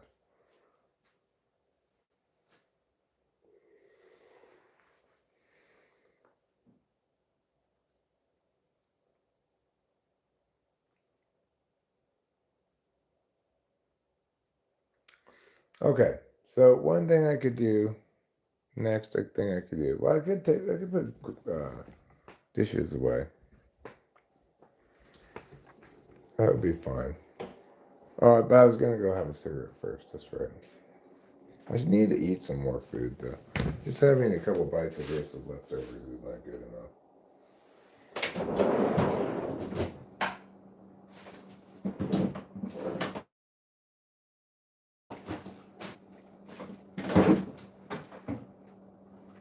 All right, going chicken fried steak.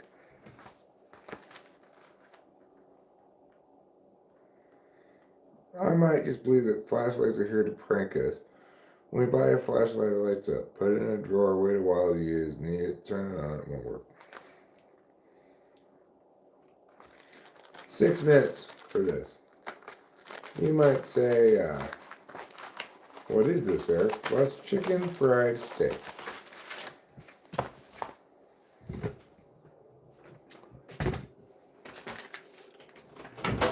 No, the steak's not made out of chicken. It's fried like a chicken. Okay? In that regard, it's just like your mom, who is also fried like a chicken.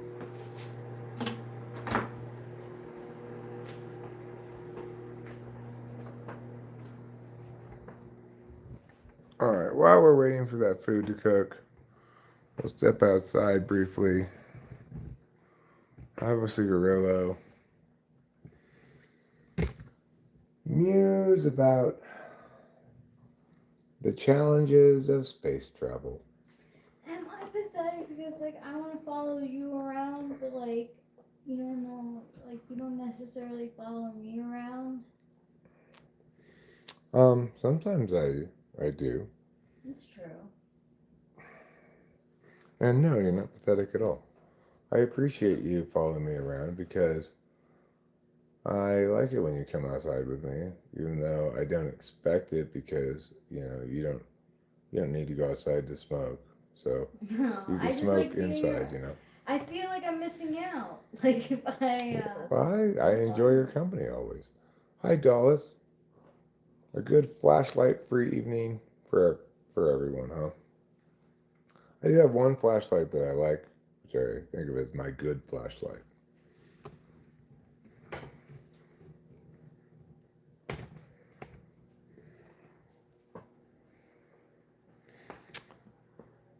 There's no such thing as steak fried chicken because people don't typically eat steak breaded and fried or fried in some other way. I mean, you might eat it after it's been cooked in a pan. I don't think that really qualifies as frying. It's kind of weird that that frying refers to two totally different cooking processes. Like a frying pan, you fry things in a frying pan, but like you have fish and chips that's fried, or fried chicken, that's a different kind of frying entirely.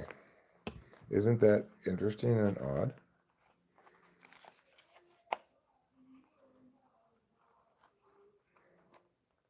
Seems odd to me. Like they should have two different words.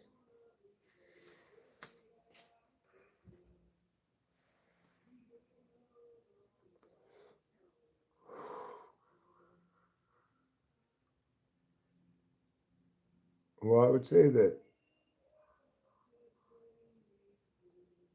yes, once again, the neighbors are playing incredibly terrible music, but it's a bit more like Tracy Chapman-ish than normal.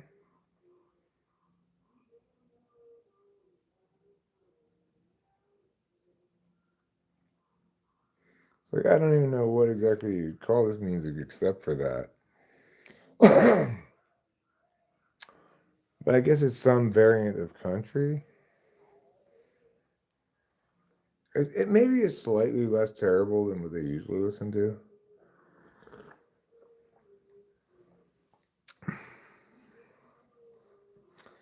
No, I don't think they should be incredibly proud of the fact that it's slightly less terrible than what they usually play, but um, maybe it represents directionality towards better music someday. Who knows? One can dream. One can hope and dream.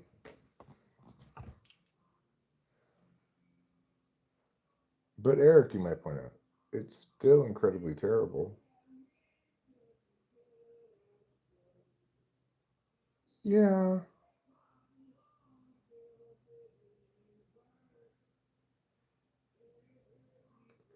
yeah, but it's a little bit less gratingly terrible than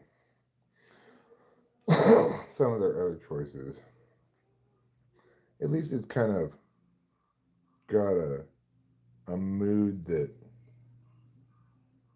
doesn't immediately isn't immediately off-putting. Kind of sounds like a grizzled old west guy resignedly coming to terms with, you know, having had his gold mining claim jumped or something.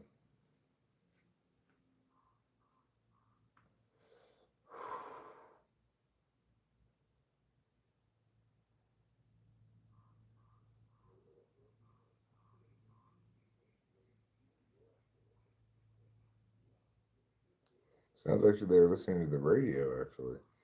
You don't hear that all that often anymore. Like some neighbor playing music, and what are they playing? They're actually playing the radio, commercial radio. I don't doubt that a decent number of people still listen to commercial radio in their car on their way to work or something. But like, if you're at home, you can play whatever you want to play for music, audio, content. Commercial radio?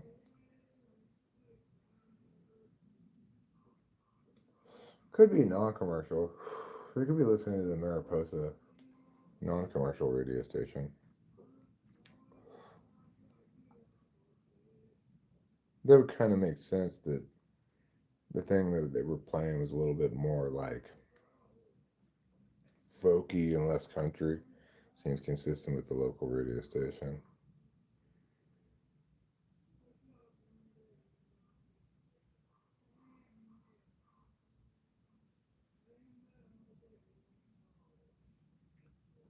I might surrender after the 73rd repeat of Sweet Child of Mine. I've not heard them play any Guns N' Roses yet, but it's not exactly in their taste like neighborhoods, they seem to listen to country, usually horrible auto tune country, or they listen to horrible rap music. This is not, like I said, and they're not they're not living in the neighborhood in which they normally live right now.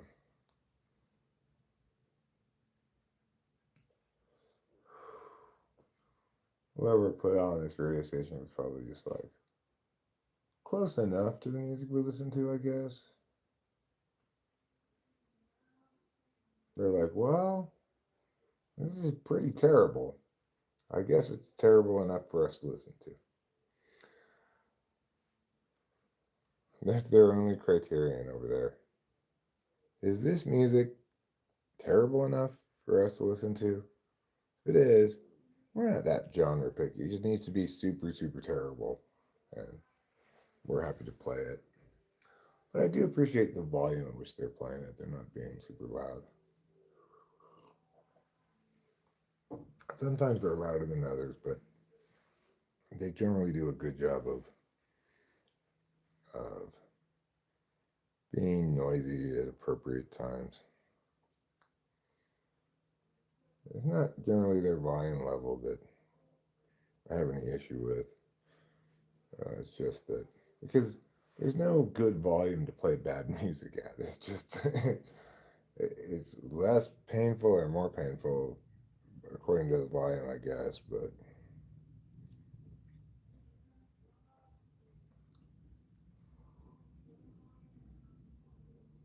it's like one of those weird combination things where I can respect, like, if you ask me in general what I think about somebody who listens to music a lot, I respect that in general. I think it's a good way to connect with the soul of humanity, music. But then if you like to listen to music a lot and you always listen to terrible, terrible music, well, then I think, I don't know what you're doing at all. I don't get it. Like, how could you? I get being passionate about music and wanting to listen to it a lot. I get wanting to listen to good music. I can't really process being passionate about listening to bad music. I guess it's just sort of this thing in the background that's better than like the sound of a jackhammer or something.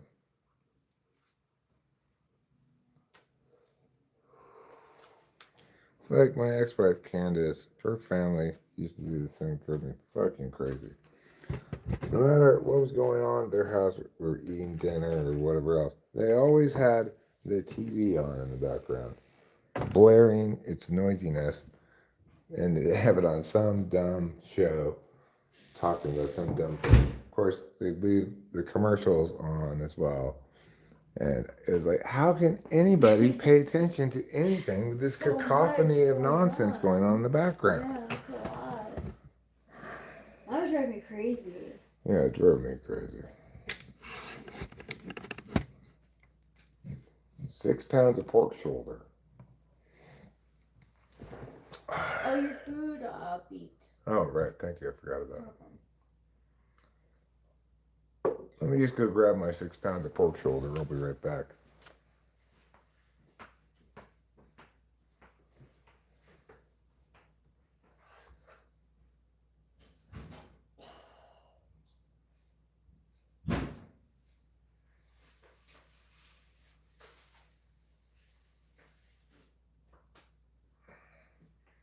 Corn. Corn niblets. I'm quite confident that I would never eat corn niblets if I didn't eat microwave dinners. But because I eat microwave dinners, I often eat corn niblets. I didn't know they're called niblets. Yeah, that's when you take the little niblets off of the cob. They're called niblets. Oh. I don't know what else. Like, I guess they're grains of corn, or are they What's the other term that's like grains? Kernels. They're Oh yeah, the kernels of corn. kernels. Kernels of corn. But I like niblets better. if you've got like a can of kernels that are cooked, they're called niblets. Oh, I had Corn no niblets. My workaround is that I will avoid eating pig in Asia this year. There's nothing in Western tropical about barbecue. Fair enough.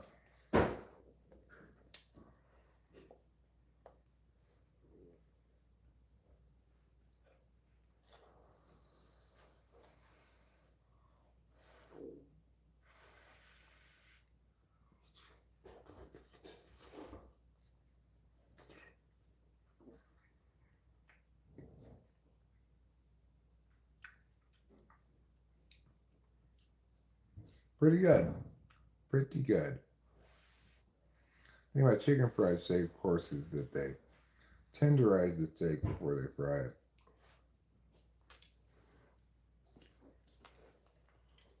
How do they tenderize it, you ask? By hitting it with a hammer. It's a hammer that has little spikes on one side of it to make little dents in the meat. Chew slower. Well, I guess we'll find out if I chew the same speed or slower or faster. I don't know. We'll find out.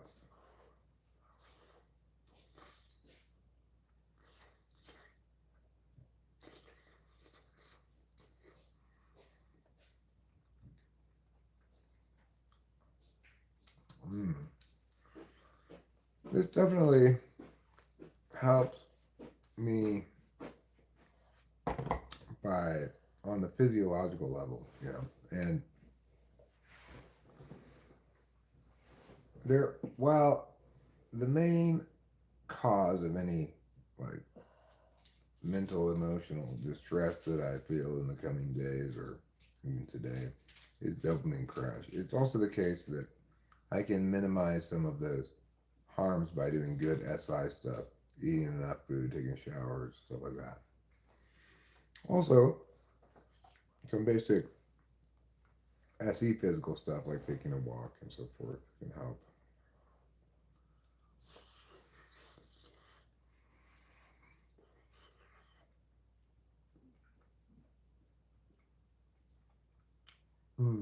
Well, this kind of frozen dinner that we got, these are like the cheapest ones, the banquet ones, which are $2.99 a piece. So I don't expect a whole lot from them. When the Marie Callender's ones are on sale, we get those. I like those quite a bit, but if they're not on sale, they're kind of expensive.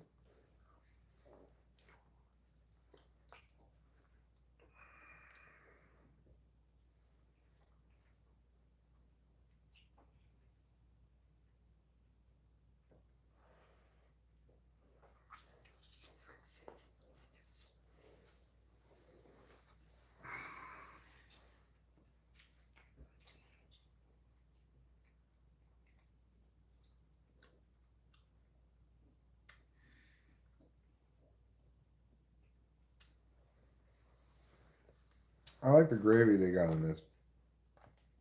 It's very like peppered white gravy tasting. It's quite good actually.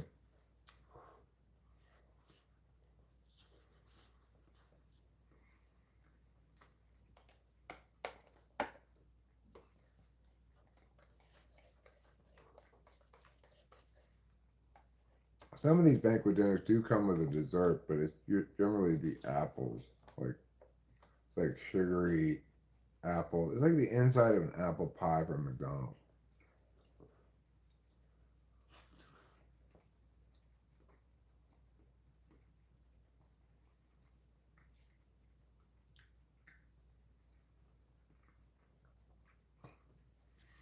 So we're going to the year of the horse, and we're leaving the year of the snake.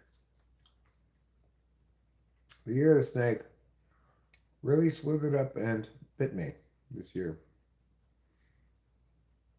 It said, "Hey pig, you can't just roll around in the dirt all day, or else you're going to get bitten by snakes."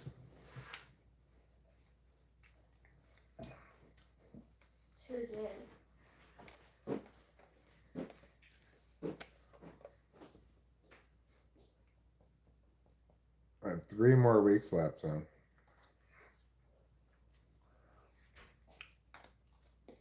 Normally, I don't actually believe in that kind of stuff or anything, but this year, especially like the last, I don't know, 4 or 5 months, has been pretty brutal.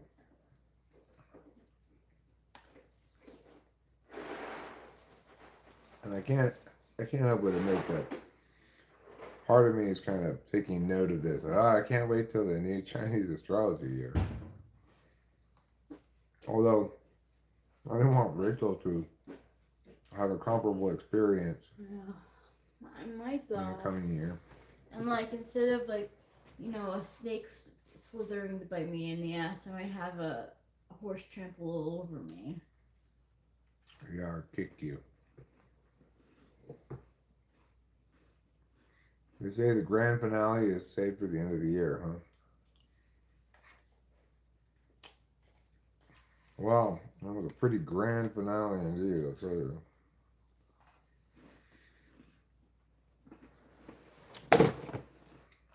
There. Now, I have eaten some food. Well, that kind of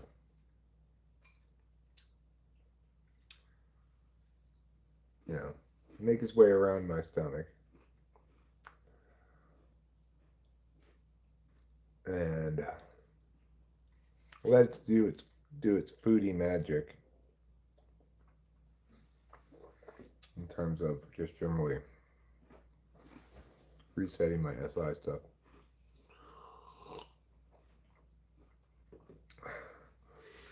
And then I think there's a couple more chores I'd like to get done.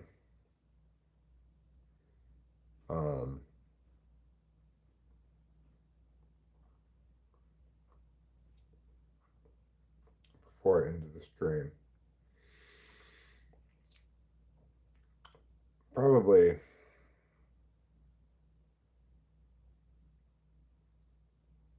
I could go do another trash can's worth of trash bags into a contractor bag. That'd be worth doing.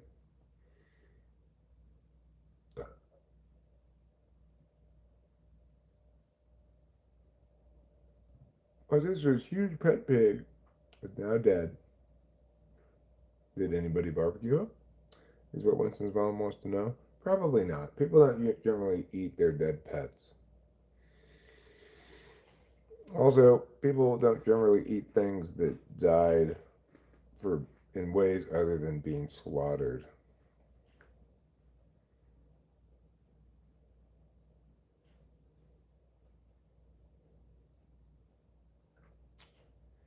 Some people might eat roadkill, but most people agree that if something died of natural causes in some way, then you shouldn't eat it. Have you and Rachel ever watched the film with Nicolas Cage and the pig? Nope. No. Never even heard of it. Never heard of such a thing. Is it called Nicolas Cage and the Pig? Go to town. Nick and Pig go to town. I have seen Babe Pig in the City. Oh, have you? Yes. I think I've seen it on TV, but not the whole thing. I also saw the first Babe. Me too. I think they were both good. If you like movies about pigs. I remember Babe getting all these awards. Yeah. For being the most well-trained pig at the herding dog competition. Thought-provoking deep moments. I'm kind of segueing into a breezy pleasantness kind of media that I'm looking for at the moment, but might be other occasions where I'm looking for something a little more arty. Be real. Pig is a 2021 American drama film written and directed by Michael Samosky from a story by Vanessa Block and Samosky. The film stars Nicolas Cage. Well, good for him and good for you. Good for the pig. Woo did he do?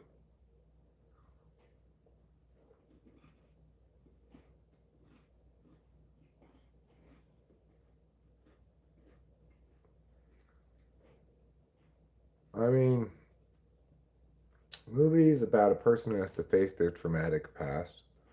That's the kind of thing that dark for a baby pig like me.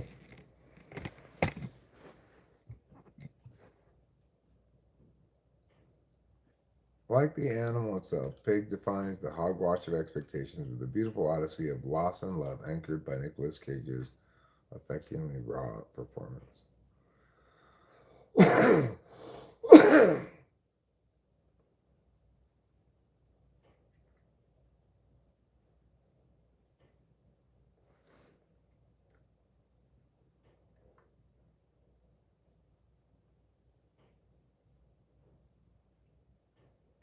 Well, we'll keep that in mind, film media. Certainly not impossible. We could watch such a thing. I could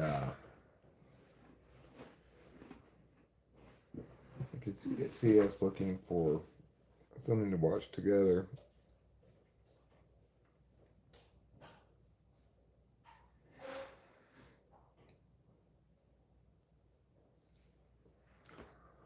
Kind of running out of gas here. I think I'm getting fairly ready to wrap it up. Maybe we'll go have one last cigarette before we do though, and then maybe find something on TV to watch.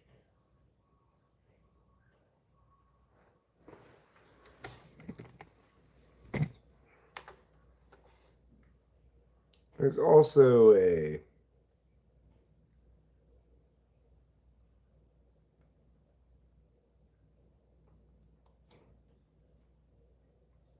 you can see of us watching a Continuum, which is a time travel show recommended. I don't know if that's exactly in Rachel's wheelhouse, though.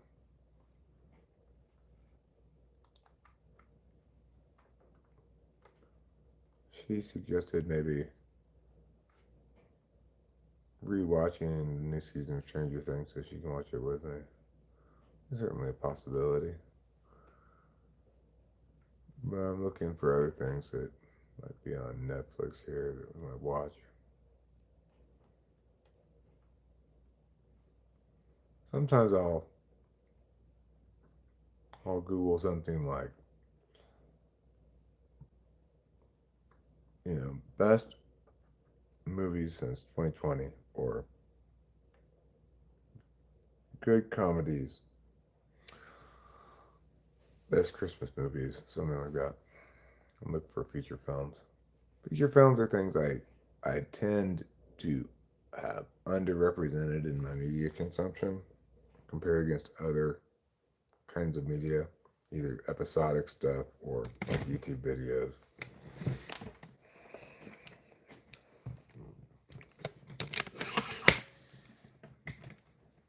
But I do sometimes find something that's getting a little bit of a feature film binge.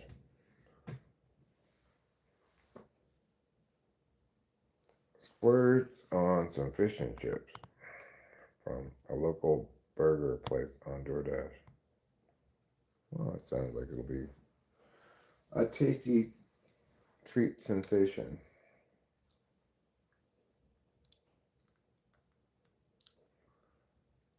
Like Veronica Mars. What's that about? 3 seasons. Witty, quirky, teen. I do tend to like shows that feature casts of kids or teens. I think that generally works pretty well because,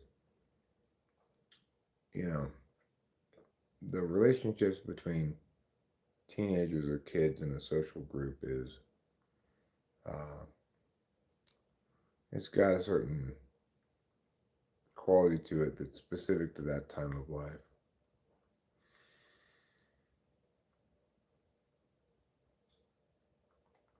Japanese have a word for that time of life.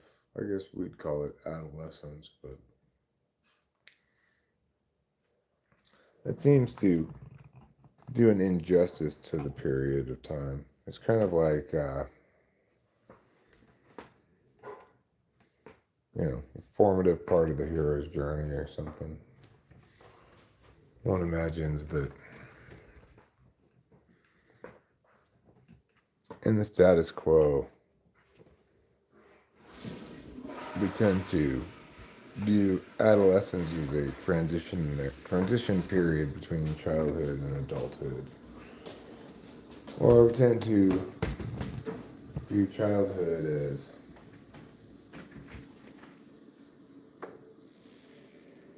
like just a developmental phase rather than seeing it as its own unique part of a person's journey that has qualities specific to the time period for everybody, they're general to the time period for everybody.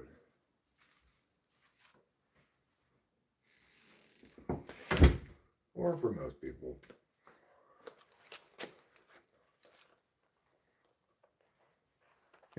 I can still remember the sense of thrill and possibility and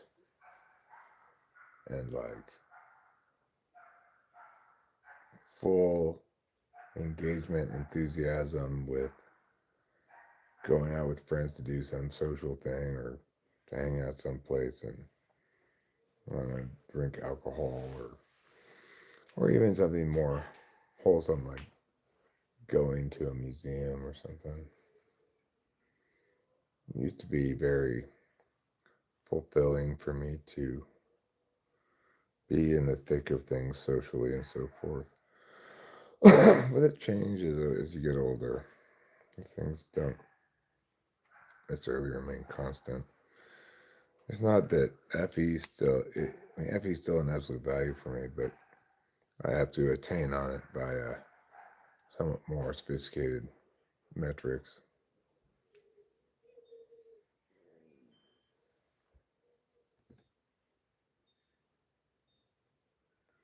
I always, I was always picked on when I was younger. Then I spent a lot of time assuming everyone hated me and felt at odds with everyone because of that. Early adolescence bad in terms of my relations to others. But later adolescence got more mellow friends, people to hang out with. Then people left me after my drugs arc. Yeah, well, you know,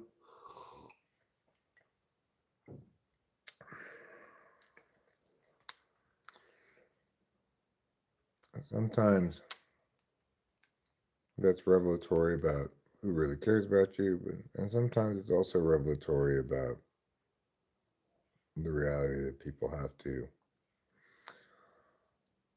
take care of themselves. Like, I had to be okay with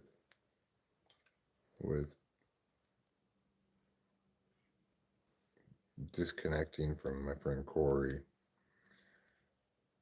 Not because his way of being was his fault, not because it wasn't um, pitiable, but because it expressed too much toxicity in my life.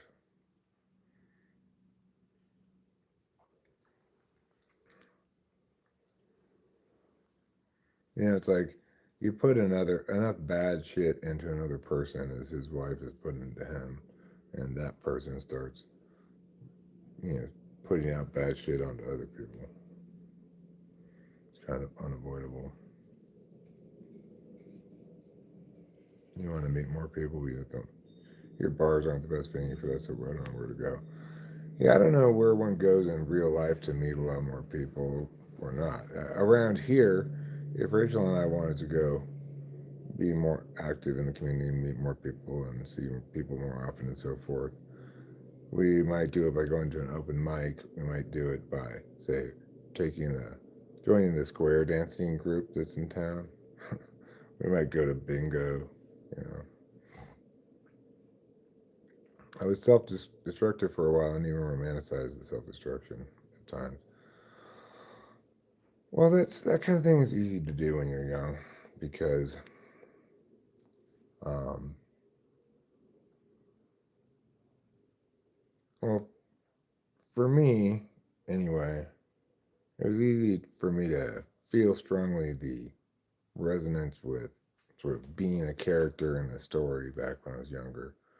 Whereas now I see myself more as a person trying to live life successfully, which is very different than being a character in a story.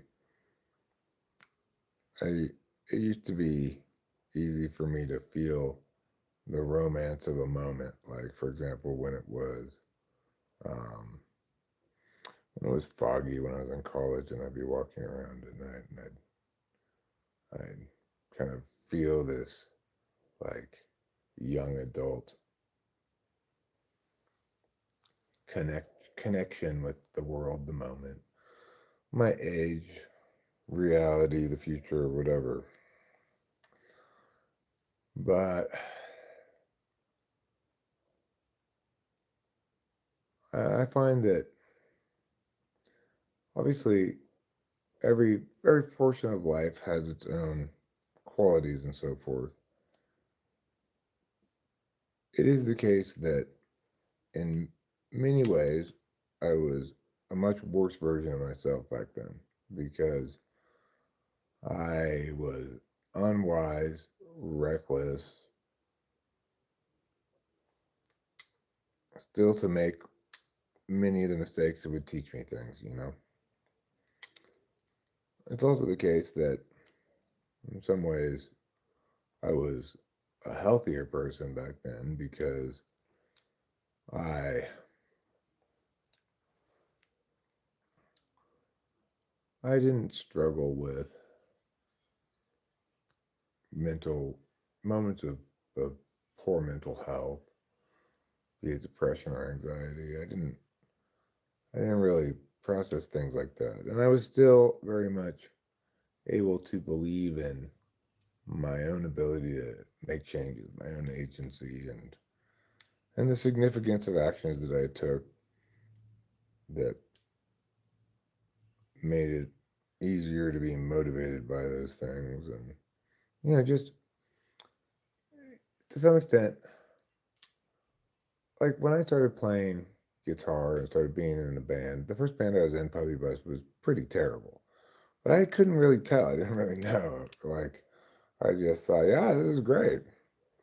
And it was important for that period of my development for me to be falsely believing in the value of what I was doing, implicit to itself, in order for me to continue to develop. It was essentially a developmental phase that would benefited from my lack of wisdom about how to make music well.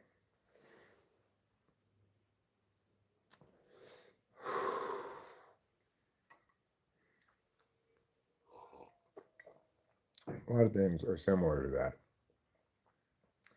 You know, throughout school, seemed like every year I'd have this period of time where I committed to and absolutely believed I was going to be organized on top of my shit. I was going to keep up with this binder thing that I started at the beginning of the year. I never ended up keeping up with it. It was always a pipe dream, um, but I still managed to believe in it every time. Well, that's the sort of thing I have a hard time believing in now because I just have too many examples from my own life of it not working out like that. I once again cannot be. I'm just inconsistent in the expression of self, going through different phases and having a lot of trouble maintaining or giving course of action according to a plan across time.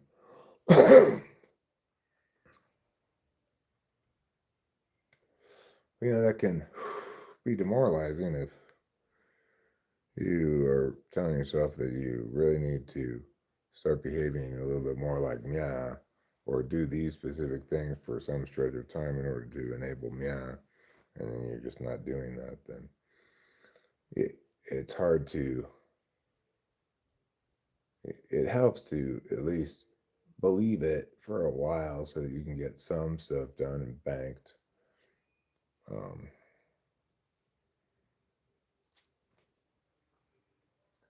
and ideally to believe that even though you stop doing that for right now, you're going to get right back to it or something. That if that helps, it's good to believe those things. It's difficult for me to believe those things about myself. So, do you want to like look for either some movie or show that we can watch together, or do you want to watch whatever it is you're looking at on your phone? Oh, you're talking to me? Yeah, I'm talking to you. Oh, what were you asking? I was saying, I'm thinking about wrapping this up pretty soon. Do you want to find some show or movie that we can watch together? Sure. Or do you want to just watch whatever it is you're watching? No, I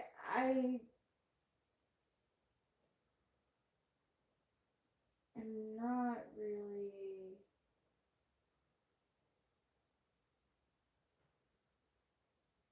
I'm just watching a clip on TikTok. I'm not really watching anything. Okay. Effectiveness for how I know visual snow is just a fact of life. Tonight is some visual snow, 24/7 light and sound show. Yeah, I think that visual snow occurs when you do a lot of drugs. I don't know if Dallas is qualified as such, but that's what I think of it as occurring from. There's like an ear rubbing thing one can do to make tinnitus go away briefly. Huh. Let's not forget the power of piping rails. Let's not forget about that. With all this belly aching, if I really wanted to solve all these ontological anxieties and distresses and such, I would stop moping around here and go do some hot rails of meth. And then I'd feel like, hey, what? Everything's fine. What was I even? Oh my God. I was all like stressed out and stuff. Now it's next Wednesday and I'm I'm stewing in catastrophe. Stewing in the rich, creamy flavor of catastrophe.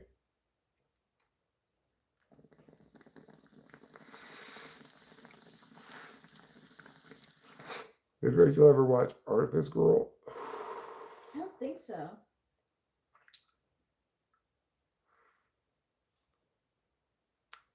I don't know what that picture is supposed to be, Acacia. Is it supposed to be somebody putting their fingers in their ears?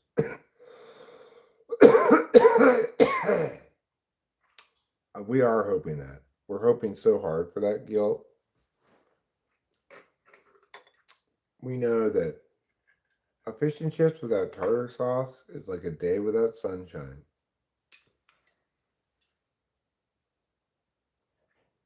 Oh, that's a pig, huh? Fly Guy may be a little annoyed with me about evolution. Seemed a little annoyed yesterday because he was saying, like, you must have a theological bias, which I don't. But What is the theological bias? he's saying it's got to be the case that you negate evolution because you're trying to make a case for creationism. But it's absolutely not the case that I'm making a case for creationism. You don't bring up creationism, actually. When you do, you say that it's not. An explanation, yeah.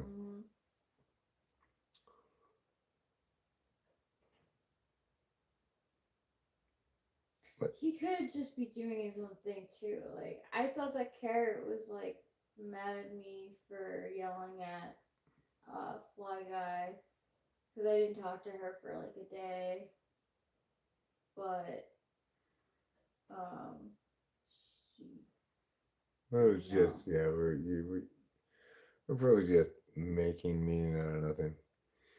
But anyway, the AI movie you made me watch. What was it called? The Artifice Girl. Did I watch it?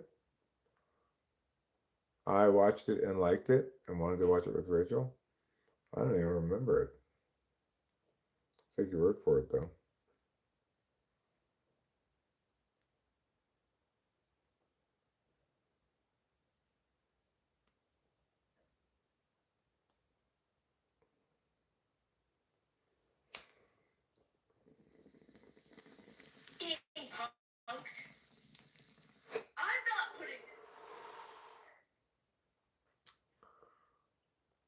Viparita Karani. Couldn't hurt, even out the blood flow. Yoga poses, huh? This is what I call Eric's terrible yoga pose, where I sit at the edge of the chair and hunch over instead of using the chair as it should be used. It's the yoga pose called sitting wrong.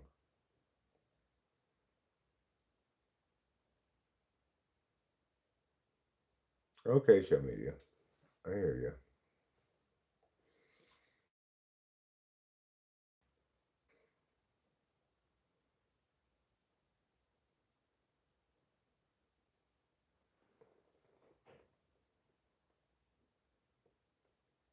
you. Yeah, I can't think of any movies that I've like seen an ad for and said, "Oh, I want to see that at some point," but haven't seen. I can't think of anything like that at the moment.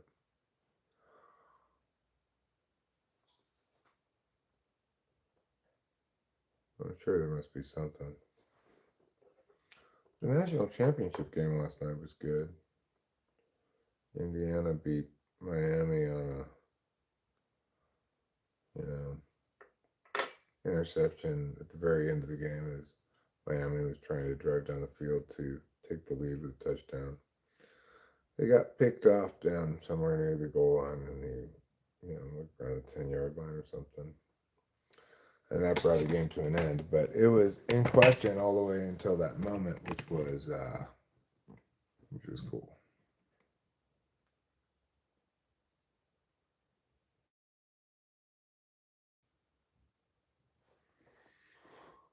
Which was good.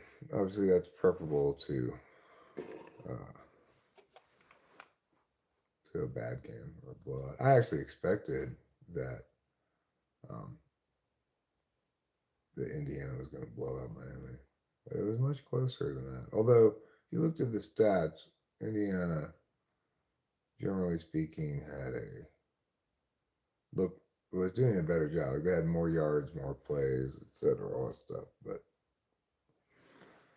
Miami busted a couple big plays, got a couple touchdowns, and it was close all the way to the end. It was in Miami. The game was played in Miami, so that was an advantage for them. But Miami looked better than I expected. Oh man, What? I don't like Miami. Well, they did lose. Oh, they did. Yeah, they lost to Indiana. Oh. But what I'm saying is, I expected Indiana to blow them out, and in fact, the line of scrimmage was pretty even on both sides. Like the Miami defense did a very good job of sacking Mendoza and also stopping the Indiana run. But likewise, the Indiana defense did a great job too, and they did a little bit better of a job. Indiana had more time with the football, and ultimately won the game. What's interesting is Chicago lost that playoff game. The Bears did in overtime. That game was the one where the Bears had two opportunities to kick a field goal in the first half, passed on both of them to go for it on fourth down, got neither fourth down. And I said at the time after the first one, if this game is decided by 3 points or something, then the coach can only blame himself for losing this game. And in fact, had had they taken either of those field goals, then it would have been, and everything else had played out the way it did, then in fact, Chicago would have won the game in regulation, at the end of regulation. Which drives home my point that I repeatedly make and will continue to make. Kick the field goal. Stop going for it all the time. It has become a thing in the last, I don't know, 10 or 15, 20 years where coaches started going for it on fourth down more and more often. Often in woefully ill advised situations like 4th and 3 from the 25-yard line. Kick the field goal. Just kick the field goal. Even if you get the first down, you might still end up having to kick the field goal, or you might get it intercepted or something. You know, getting the first down does not guarantee you're going to get a touchdown. Just why take the points off the board by not kicking an easily makeable field goal? If it's super long, fine, I get that. You're going to give your opponent too good a field position if they miss it. That's a good enough reason to go for it on like 4th and 5 from, say, the 42-yard line or something. But within easy field goal range, just stop it, contemporary coaches. There's this sort of absolute value of it's good to coach aggressively. And that's not inherently a good thing to coach aggressively.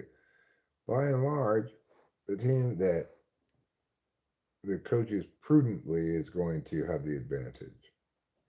The team that punts where appropriate, kicks field goals where appropriate, and only goes for it where appropriate, they're going to have an advantage. You're appropriate. Thanks, darling. You're welcome. And I think your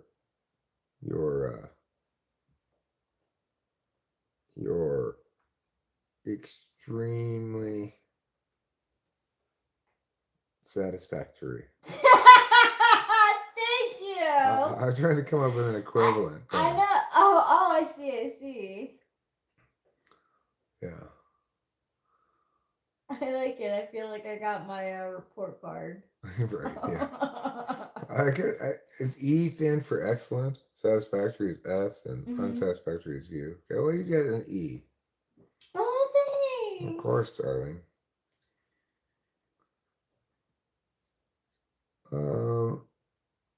Okay, well, have I ever seen the movie Rumpled Foreskin? No, I haven't seen that one, actually. But it sounds like a real story for the people. Hey, Keisha. Forget about that. What do you want me to forget about that report card stuff? Instead of giving her a report card grade, should I give her a Bureau of Excellence seal of approval? What is that for? What's that from? It's just from me, you know. It's a seal of approval given out by the Bureau of Excellence for high achievement in the field of being wonderful. Thank you. Well, I forgot about letters that weren't A, B, and C. Oh, you're saying forgot about. I read it as forget about. Too. Well, you know, I have a long history of reading O's as E's. That's why when I was little, I used to go to Skeel. He used to just count on Mariposa. Yeah.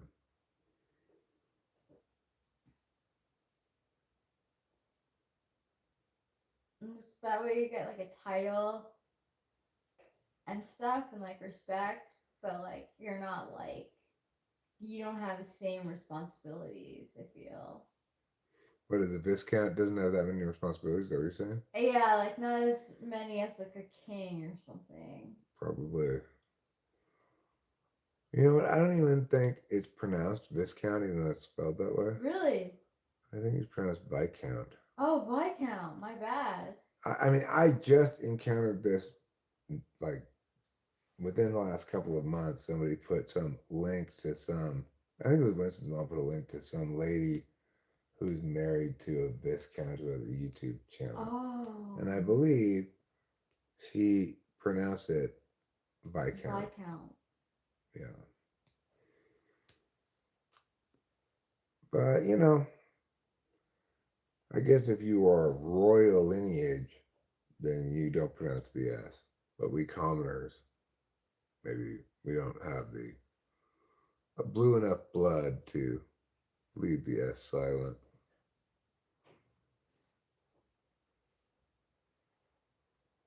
Well, I'm pretty tired. I'm feeling like I've I feel fairly sated by this stream for the time being. The Earl of Sandwiches, American Motherfucker, cool YouTube channel, huh?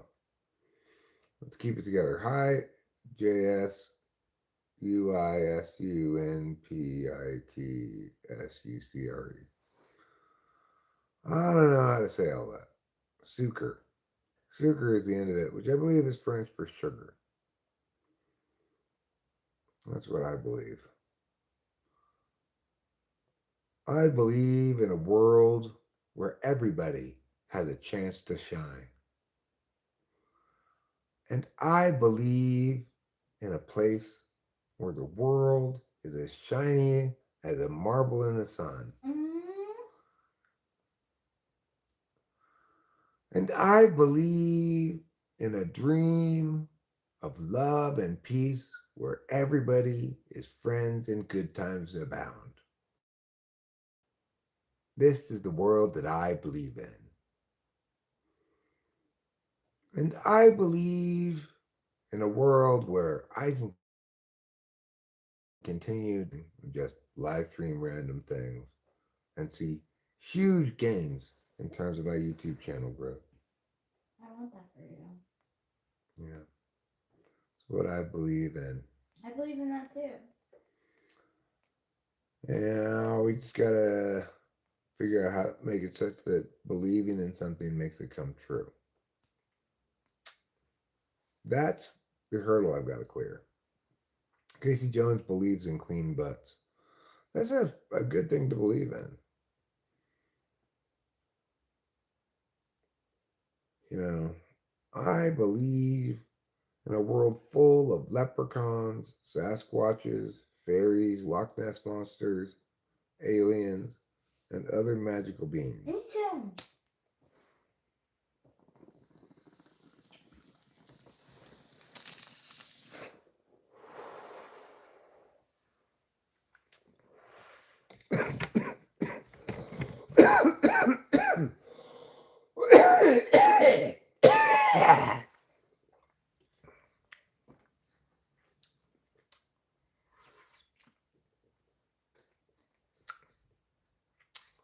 Good night, Nog. Hope you have a great day too.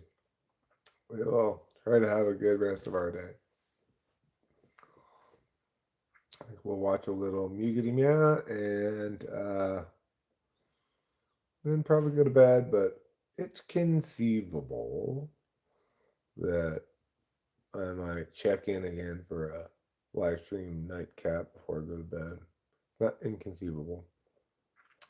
Why are people playing Scrabble online and calling it cornucopia? Probably because of some kind of copyright concerns.